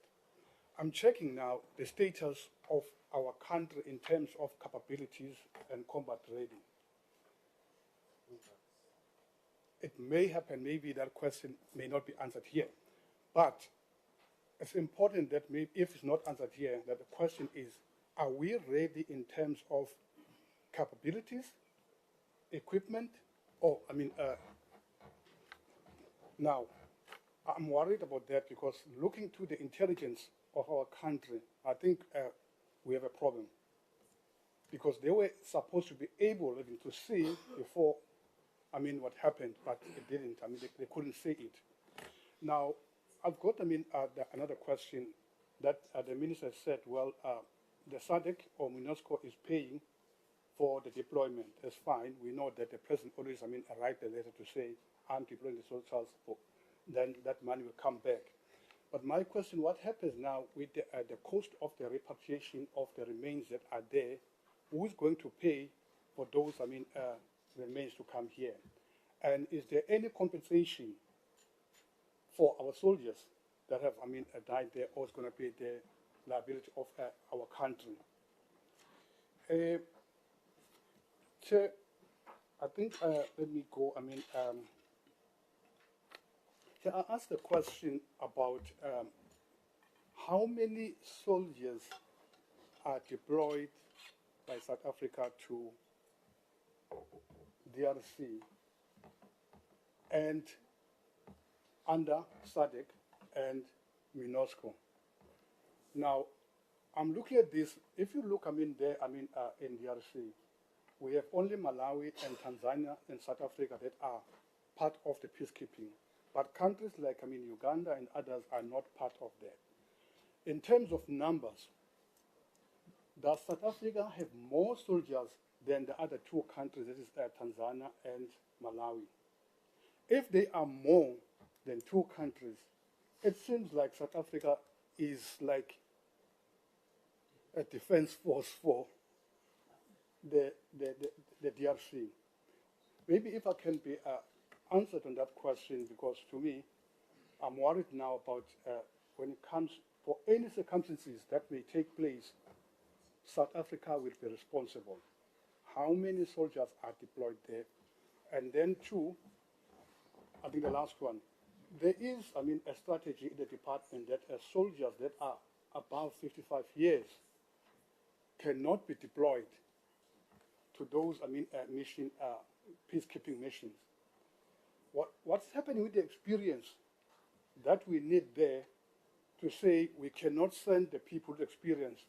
We only want to send the youngsters. And those young people going there, are we confident that just the mission training and the combat-ready training, they have that experience required for them when they are there in the DRC? Thank you.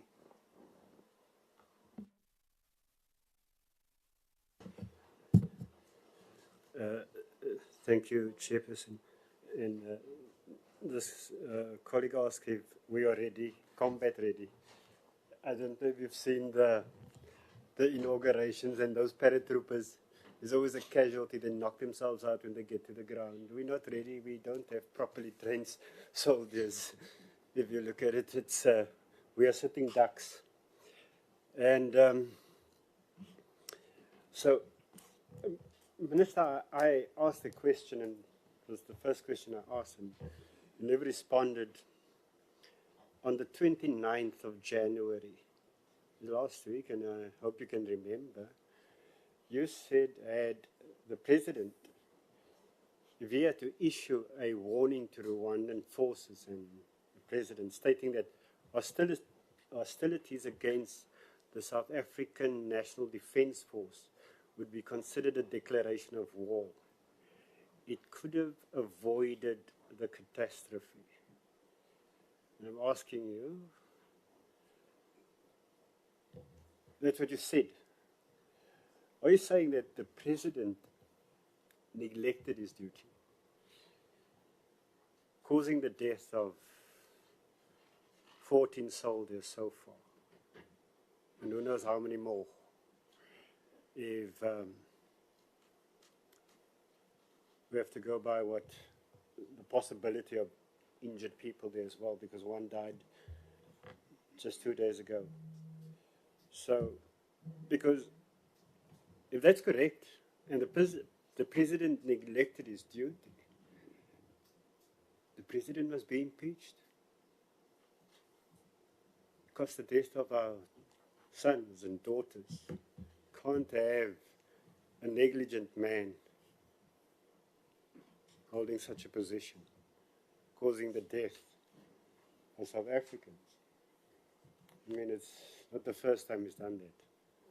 So, I need you to answer that question, Minister.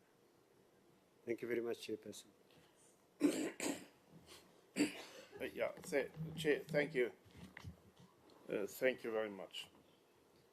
And let me first and foremost thank the parties that supported the proposal for, some have called it an inquiry, I have called it an investigation. Be that as it may, it's a matter of semantics, but the signs are there, or the unity is there, that there must be some kind of inquiry/investigation.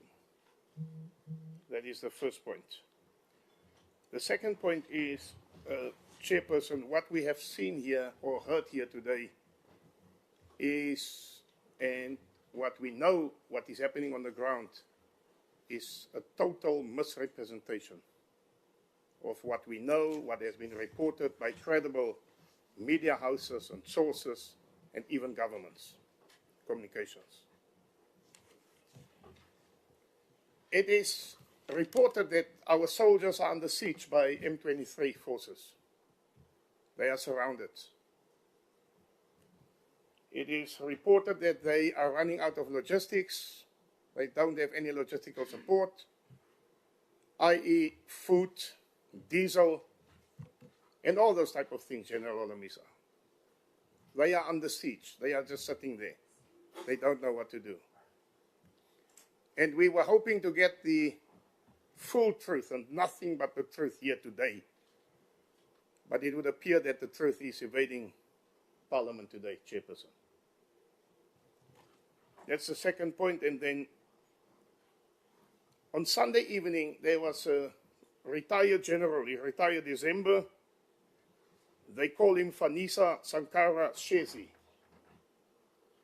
He categorically stated on national TV that the involvement of the South African National Defence Force in the Congo is totally unnecessary.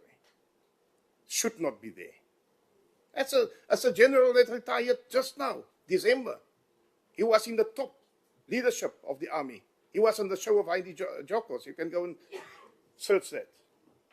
And then the last point, Chairperson, I want to ask, we've heard about SADC and we're hiding behind SADC and SADC is authorized and we heard about the United Nations and so on, but there's nothing no organization can force a country to partake in a war or in a peacekeeping or whatever mission you'd like to call it. So we cannot hide behind SADC to say it's a SADC force with 15 nations or 4 nations or what have you. We cannot hide behind it. South Africa had a free will to say no, we will not participate. And then I want to ask a straight question lastly. The FDLR, Democratic Forces for the Liberation of Rwanda, is our South African soldiers fighting alongside the FDLR, alongside when they were there, in order to reach the objective? Because many of these soldiers in the FDLR were reportedly involved in the genocide in Rwanda. If South Africa is going that route, if they're fighting alongside those forces, why is it that South Africa is going rogue? Rogue, yes. And why are we so determined to fight and achieve the objective to protect the minerals of the wealthy, the politically exposed of this country, South Africa, and all other connected people? Thank you very much.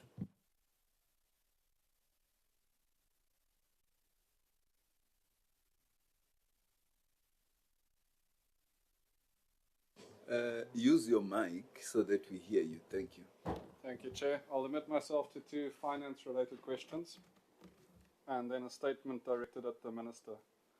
The first question is that in the midterm budget statement 2024 on page 60, we have penciled in more than 3.5 billion rand over the next 2 years for this, what seems to be ill-fated mission.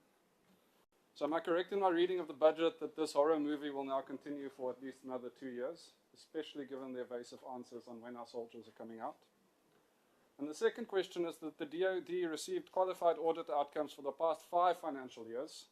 The SIU is running multiple investigations into the DoD, including for Gupta-linked contracts for armored vehicles, which we paid billions for and still haven't received, and not one was available to Goma. And is it then not accurate that the rampant corruption in the DoD is responsible for the deaths of South African soldiers? My statement to the Minister is as follows.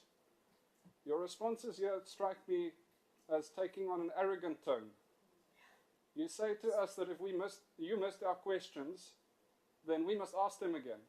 And then you say to us that the soldiers are there to protect themselves and therefore might not have adequate weapons. Now, I understand that the Minister takes luxurious holidays abroad, and this House has already confirmed that 10 years ago.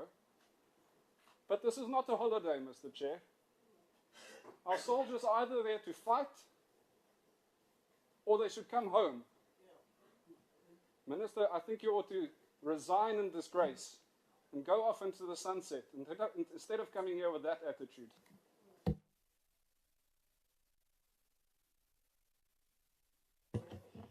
No, thanks, Chairperson. I think I will have to commend the Defense Secretary for his attempt to spin the issue of the white flag. So it's quite funny. It's worrisome from the Minister to utter irresponsible statements to suggest that we are combat ready to defend ourselves against any threat as a nation, knowing very well that we are in no position to even maintain our own artillery and sustain what we have, including the upkeep of the equipment. So it's worrisome if she sleeps peacefully at night under such reality. It's really disturbing. I would propose and suggest that the Minister hang her boots and give someone with a little patriotism, because it's unpatriotic of her to utter such irresponsible statements under the conditions that we find ourselves in the South African National Defence Force. So it is undeniable fact that since early 2000, we've been involved in this mission, and this mission is about the resources of the DRC. Now, with the elementary comprehension of the president's diplomacy, he's been uttering all sorts of things that create problems for the nation, and it exposes our vulnerability and poses a threat against us, including the minister. It's worrisome. Now, with the desperation of Kagame and other players that are buying these Zamazama acquired minerals, diplomatically, because he is desperate. Now, if these engagements don't yield any peaceful outcomes, what then becomes our position in this particular mission as a nation? Because it poses serious war, serious threats, and it means we ought to be ready to be able to handle the implications of our activities and presence in the DRC at this stage, should we not find diplomatic outcomes, peaceful outcomes, and ultimately find the peace that we claim or characterize this mission to be as peacekeeping mission or peacekeeping force, but knowing very well that there's hard force and the defense personnel is exposed to heavy artillery in a war zone. So if maybe the minister and the defense secretary can respond to such in terms of our diplomatic approaches, are we ready indeed to fight if we are to fight? Because this has been happening for over decades now. Thank you.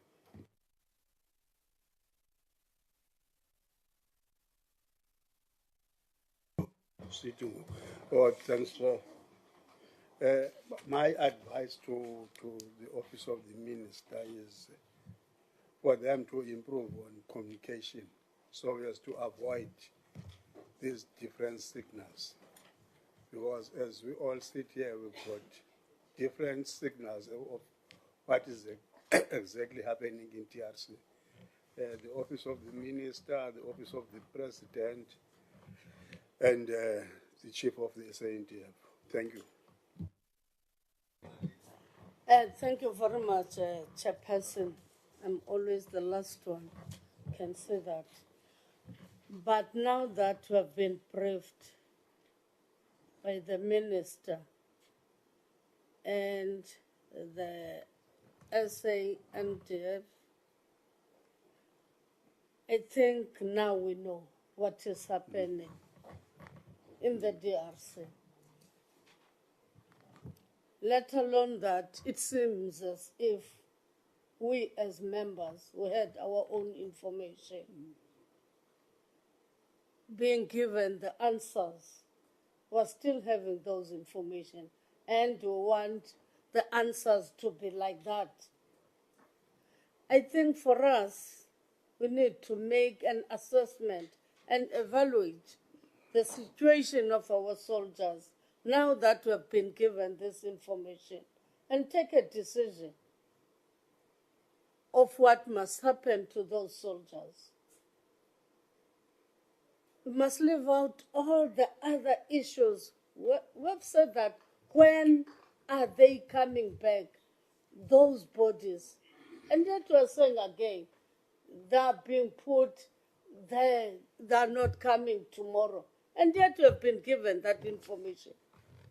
Why don't us as members, because this thing, it's not for a particular party. This issue is for the nation.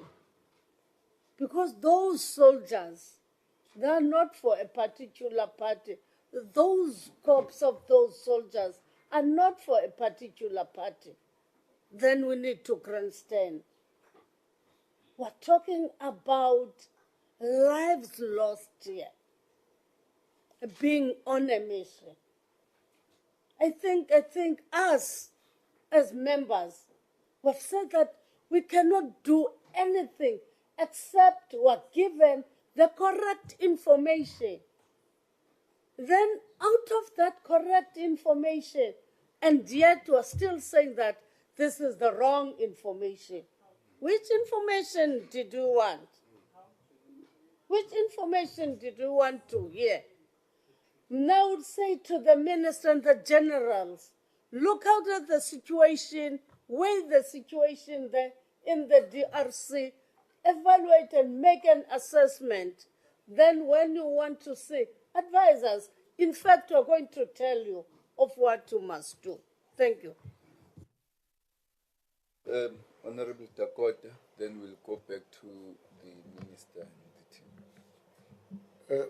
Thank you very much, Honorable Chairperson, and once more. I think from the flow of discussion, it has become very concerning that I will have to ask the Chief of the National Defence Force to take the nation into confidence, whether as South Africans in South Africa are we safe, so that we deal with the possible anxiety in our nation as a result of the casualties we suffered in the DRC, so that we tell the nation the country is safe and all our people, so that there is no doubt. But I would also want to implore on the Portfolio Committee, joined as it is, that as a nation we swim together and we sing together in moments such as this ones. What is very key, even though members raise issues of concern, including the repatriation of bodies, I think we still have to have full confidence in our department to can help us to bring our bodies back at home and ensure that there's a safe evacuation of those who are going to remain behind, to bring them back also home finally when the mission ends.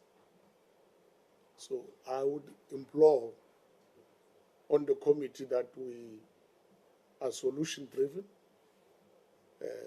in points that we want to raise, and not undermine the fact that the points that were raised were very genuine, upright and straightforward. And I think it's incumbent upon those who are in administration to ensure that we fully implement what the Portfolio Committee would like to be done, and that all aspects raised by the Portfolio Committee are taken into consideration. Chairperson, I would like to thank you for the opportunity. Thank you, Minister, Deputy Minister, and the generals. Thank you. There is a hand. Sorry, Chair. Questions were asked in the second round. There were no responses. Do we understand that those responses will be coming in writing, and if so, when? When I mentioned them, I was asking them to respond to the questions, then we close.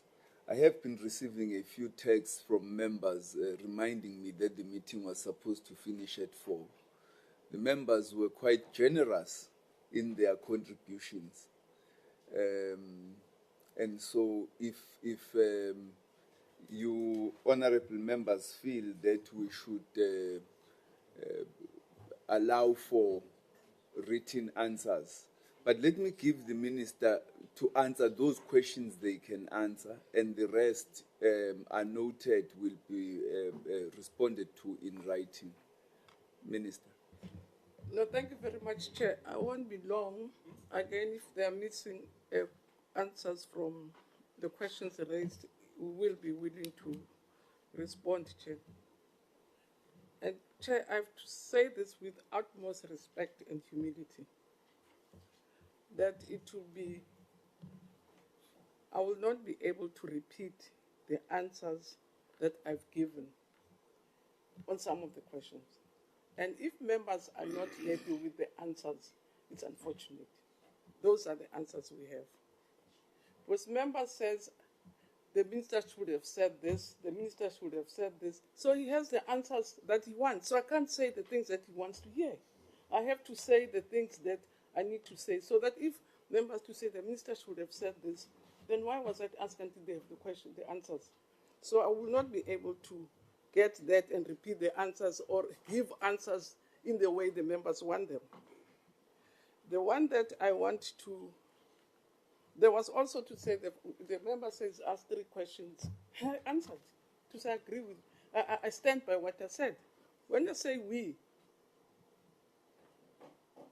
I'm the Minister of Defense and the spokesperson for the department.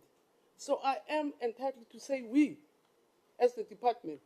And unfortunately, I even include you as a South African, because I'm your minister. So when I say we, I even speak on your behalf. Yeah. So you are also included. So we includes you. And to say, Chair, no, you can choose what. And to say, Chair, I said peace, there's no price. I'll say it 10 times. So to repeat what I said, to say I stand by what I said, I stand by it. And we, I speak on your behalf as your minister. And then, Chair, on colonialism, I think it's a very interesting debate that is unfolding. But the principle is that is there internationally, that we have to respect the existing boundaries of colonialism. We respect the integrity, because if we bring it home close, Chair, which means you can even start questioning the Lesotho, Swaziland, and Botswana, because they're protectorates which come from South Africa, and therefore says the Basutus in Lesotho are not Basotho. So, so it's an interesting debate, it's a historical debate, but the principle is recognizing and respecting the integrity of existing boundaries, colonial boundaries.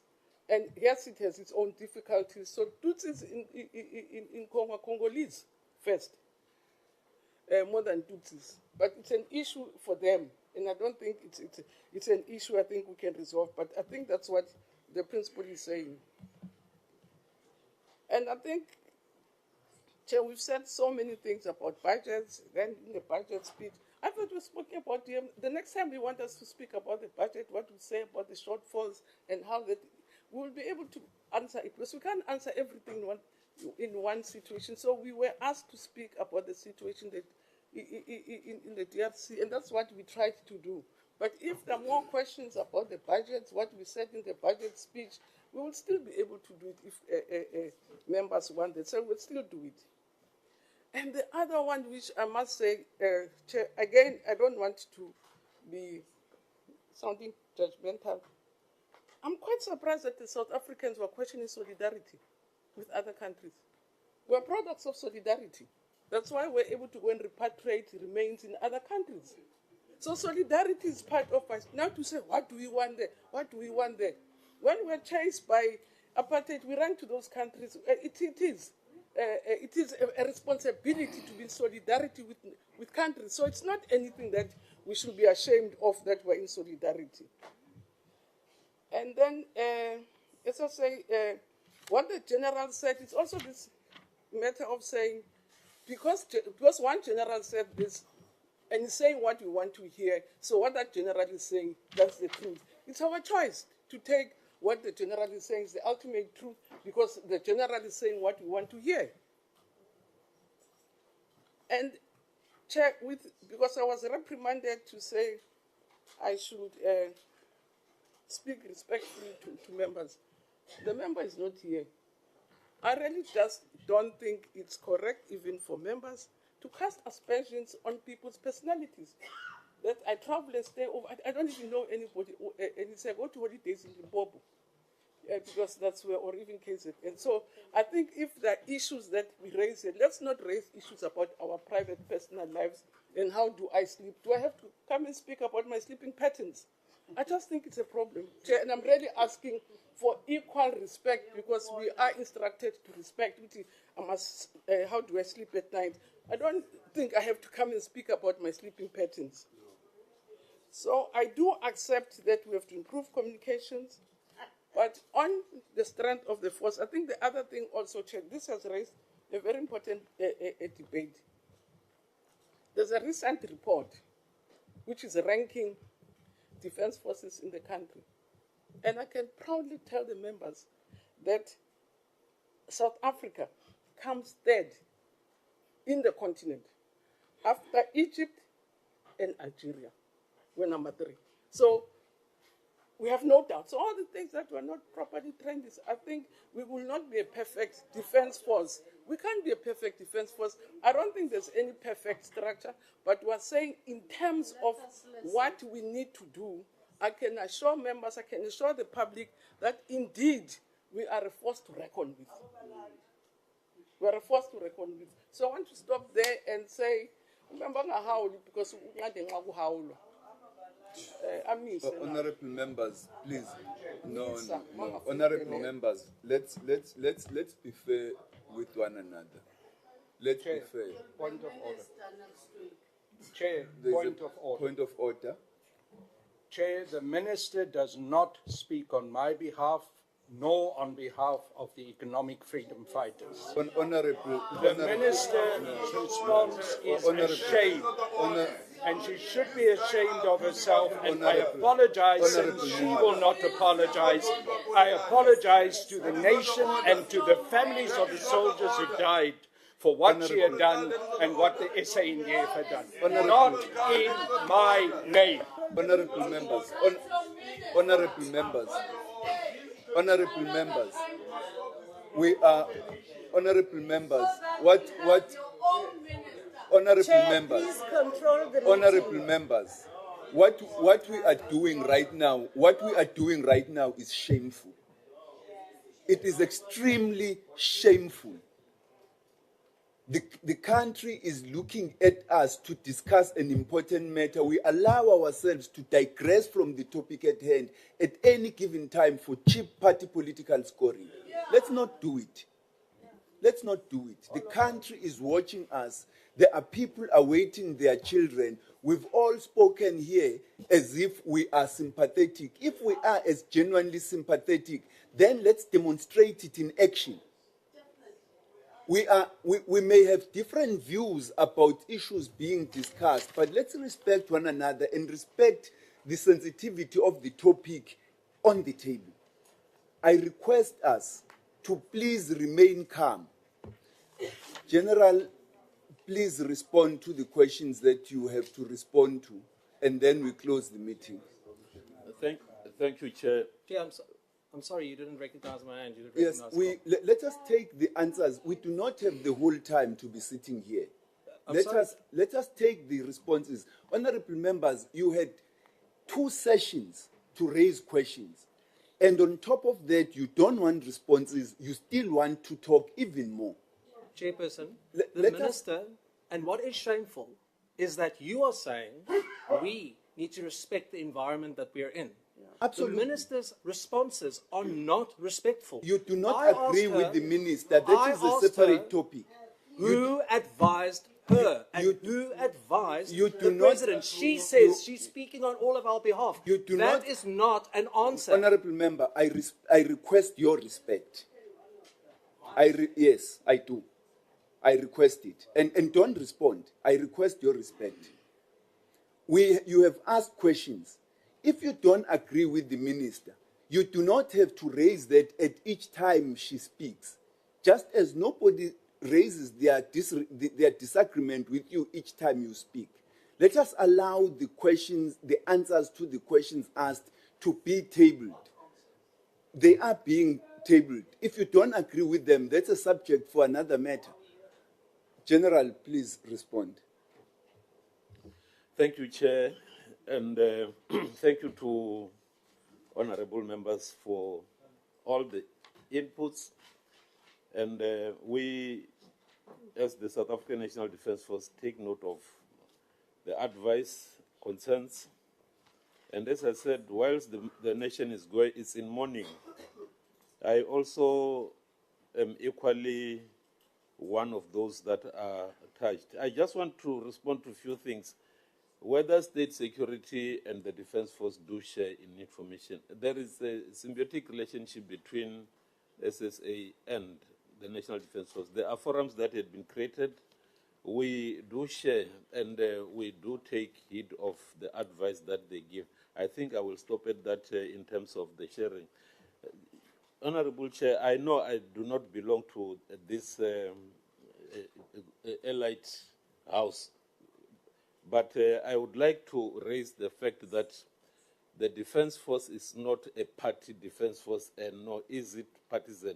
It is supposed to be apolitical. And to refer to the Chief of the National Defense Force saying that go to the ANC Cabinet Lekgotla, for me, Chair, I think your Defense Force, honorable members, it's your Defense Force. It's not, it belongs to the people of South Africa, and the people of South Africa's confidence lies in the ability of the Defense Force to be able to take care of their lives. And on that note, I would like really to take this matter and say, I want to reiterate, we are apolitical as a Defense Force. Chair, the second issue that I just want to respond to matters that had been raised which we are supposed to answer to. I am not going to spare the details, except that we were very excited when we were told that you are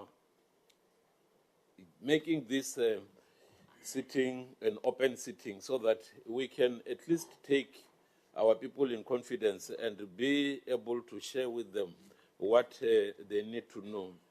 We have tried to respond to the current situation and the disposition of M23, as well as why I had been mentioning Rwanda. I want to put this in context, Honorable Chair and members. What I said is not that we were between FRDC and M23. I was referring to the incident that happened at Goma Airport, where FRDC fired across the border into Rwanda. That is when I mentioned Rwanda as a country. Secondly, I said Rwanda responded to their fire, because if you are fired at, in whatever way, the fire was coming over our base, because indirect fire does not go straight. So you are between the forces that are firing and those that are being fired at. And that is what I meant when I said we found ourselves now between the fire of FRDC, which is the DRC forces, and Rwandan forces, which is RDF.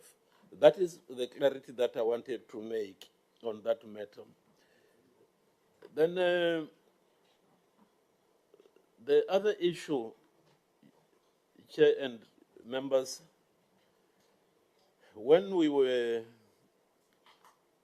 here in this session, I got this message because all along I had been getting information with regard to progress. I had been engaging with different stakeholders for me to be able to reaffirm when am I going to get my youngsters back here, because they are part of my defense family. So I got a message to say there is assurance that repatriation of our members is going to take place tomorrow. And that is the message that I just read. And I didn't mince it, I didn't interrogate it.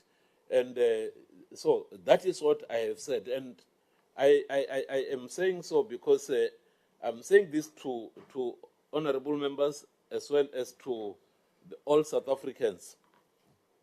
The third issue that I just want to respond to is that we are not habitual liars. And one thing that we try and do is to provide information that is as accurate. Where we don't have details, we are open to say we will go and provide responses. But we are not liars. And the challenge, Honorable Chair and honorable members, is that when certain general issues a statement that is not supported and is not reported through the channels of command, one may not be able to try and respond to. I wouldn't like to delve into what General Shezi said. That is something that we can engage on outside, because I won't be able to give response to. The last issue, there are so many other issues that had been raised, but I'm going to the last one, and I will also, if so allowed, because it is through you, Chair, that the GOC OPHU who had been presenting might have additional information that I might have left out. However, I want to reassure all South Africans that you do have a defense force that is capable of defending and protecting you. The unfortunate incident that happened in DRC is not as a result of lack of our ability to protect and defend you. We will continue to be your pillar, the last hope that you have, and we will always continue to bring hope where hope is abundant. So on that note, South Africa and all its people, we will continue to protect the territorial integrity. We will continue to look after your needs, and we will need, during this period of mourning, to rally our effort together and move into conclusion of this sad period of grief. Thank you, Chair. Thank you, members of Deputy Minister Olumisa, any word? Chairperson and honorable members, this task has been handled by 3 people in this country. This incident which we have been witnessing is the President, Minister of Defense, and the Commander of the National Defense Force. The briefing they have given you, I think, is within their mandate. And I don't think, therefore, we need to elaborate more. But what I would suggest we do in future, because our troops are still in the battle or in the field there are certain things which can be discussed in the open. There are certain things which cannot be discussed. How I wish that perhaps the Joint Standing Committee on Intelligence, which includes all the structures, including defense, could have been the one which started this process, because there everyone has been vetted and screened. And the general and the minister, even the president, would have been free to speak openly in more detail, especially on issues related to operations. But I heard that you might have another session, but that one would be within the closed doors. So I hope that the department will assist you in that regard. Lastly, there are 2 things which I wish this committee can do. You are aware about the question of resources of the Department of Defense. I think you need to assist the department by engaging the relevant portfolio committee of finance with a view to present a case for our troops and the country. Secondly, the other matter which you may have to consider is how are we going to deal with the clarion call which says bring back the troops of South Africa back home. It is not the Department of Defense which will take that decision. It is yourselves, because you approved the deployment of troops in DRC. So we may have to say, all right, let's call the international relations, the presidency, to form a committee to evaluate the whole setup. But to expect the Department of Defense that it would just take the troops out of DRC, so that is not going to happen. We may be invited to submit a staff paper which says what is the situation there, and then we take it forward. But the Department of Defense, I'm sure, is going to participate in such discussions. But at the present moment, the operation in DRC is at the need-to-know level. Even the Deputy President and myself, we don't sit with the President and Minister and the Commander. So let us leave it like that. Please. Thank you. Thank you very much, Minister. The co-chair will close the meeting. Just as we do. I have the feeling you are concluding. I want to repeat my question. The questions that have not been responded to, will that now follow in writing?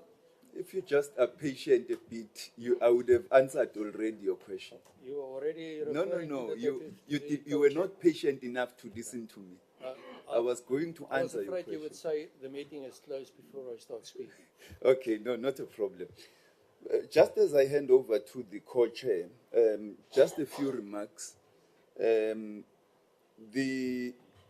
outstanding questions, General, we have 7 working days within which to give us written responses.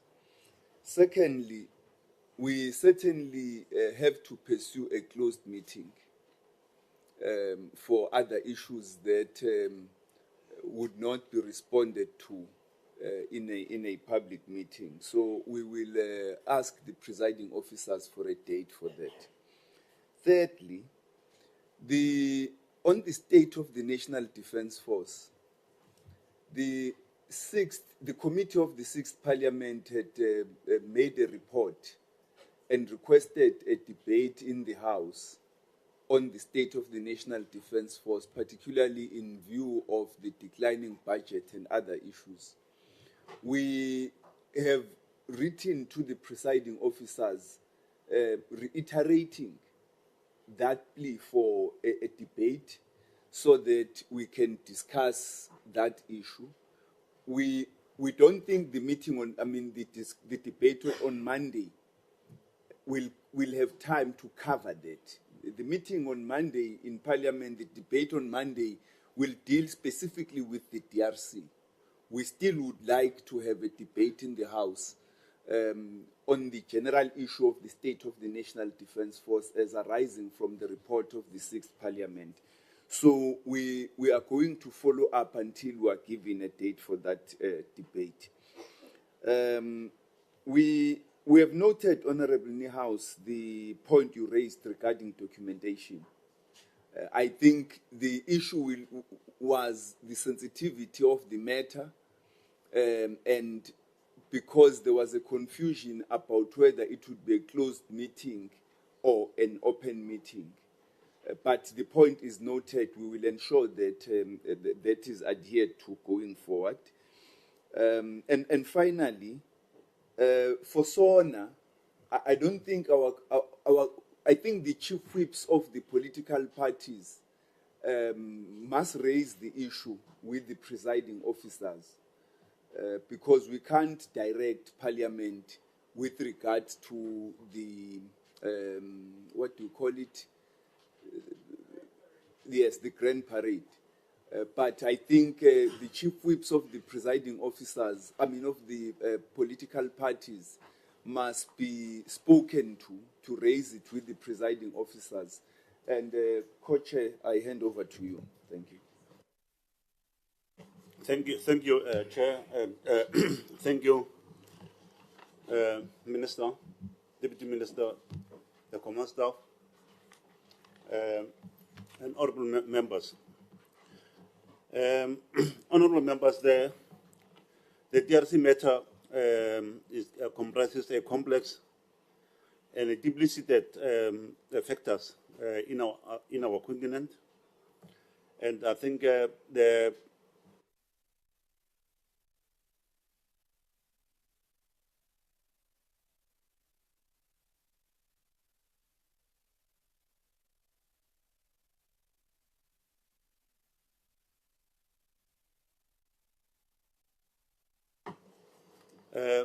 summary which has been presented here gave us a context and of the deployment and the state of our soldiers currently, and including the state of activities of the key fighting forces in DRC.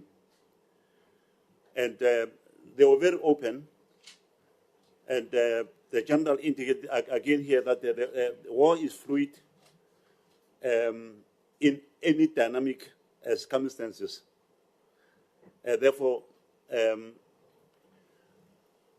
we believe in what they are saying. We will engage as this committee together. Will engage on these matters in order to find a solution. We really appreciate your consent, and we hope the minister and all of us have noted your concerns, and they will indeed, provide answers where possible.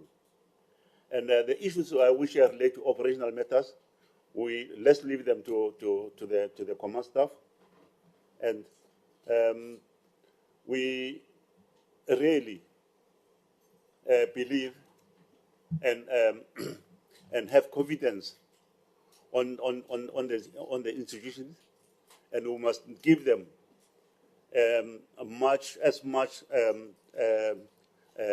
cooperation and assistance where possible. With this few words, honorable members, thank you very much, and thank you, Minister, and thank you, support staff, and the meeting stands adjourned. Thank you. Thank you.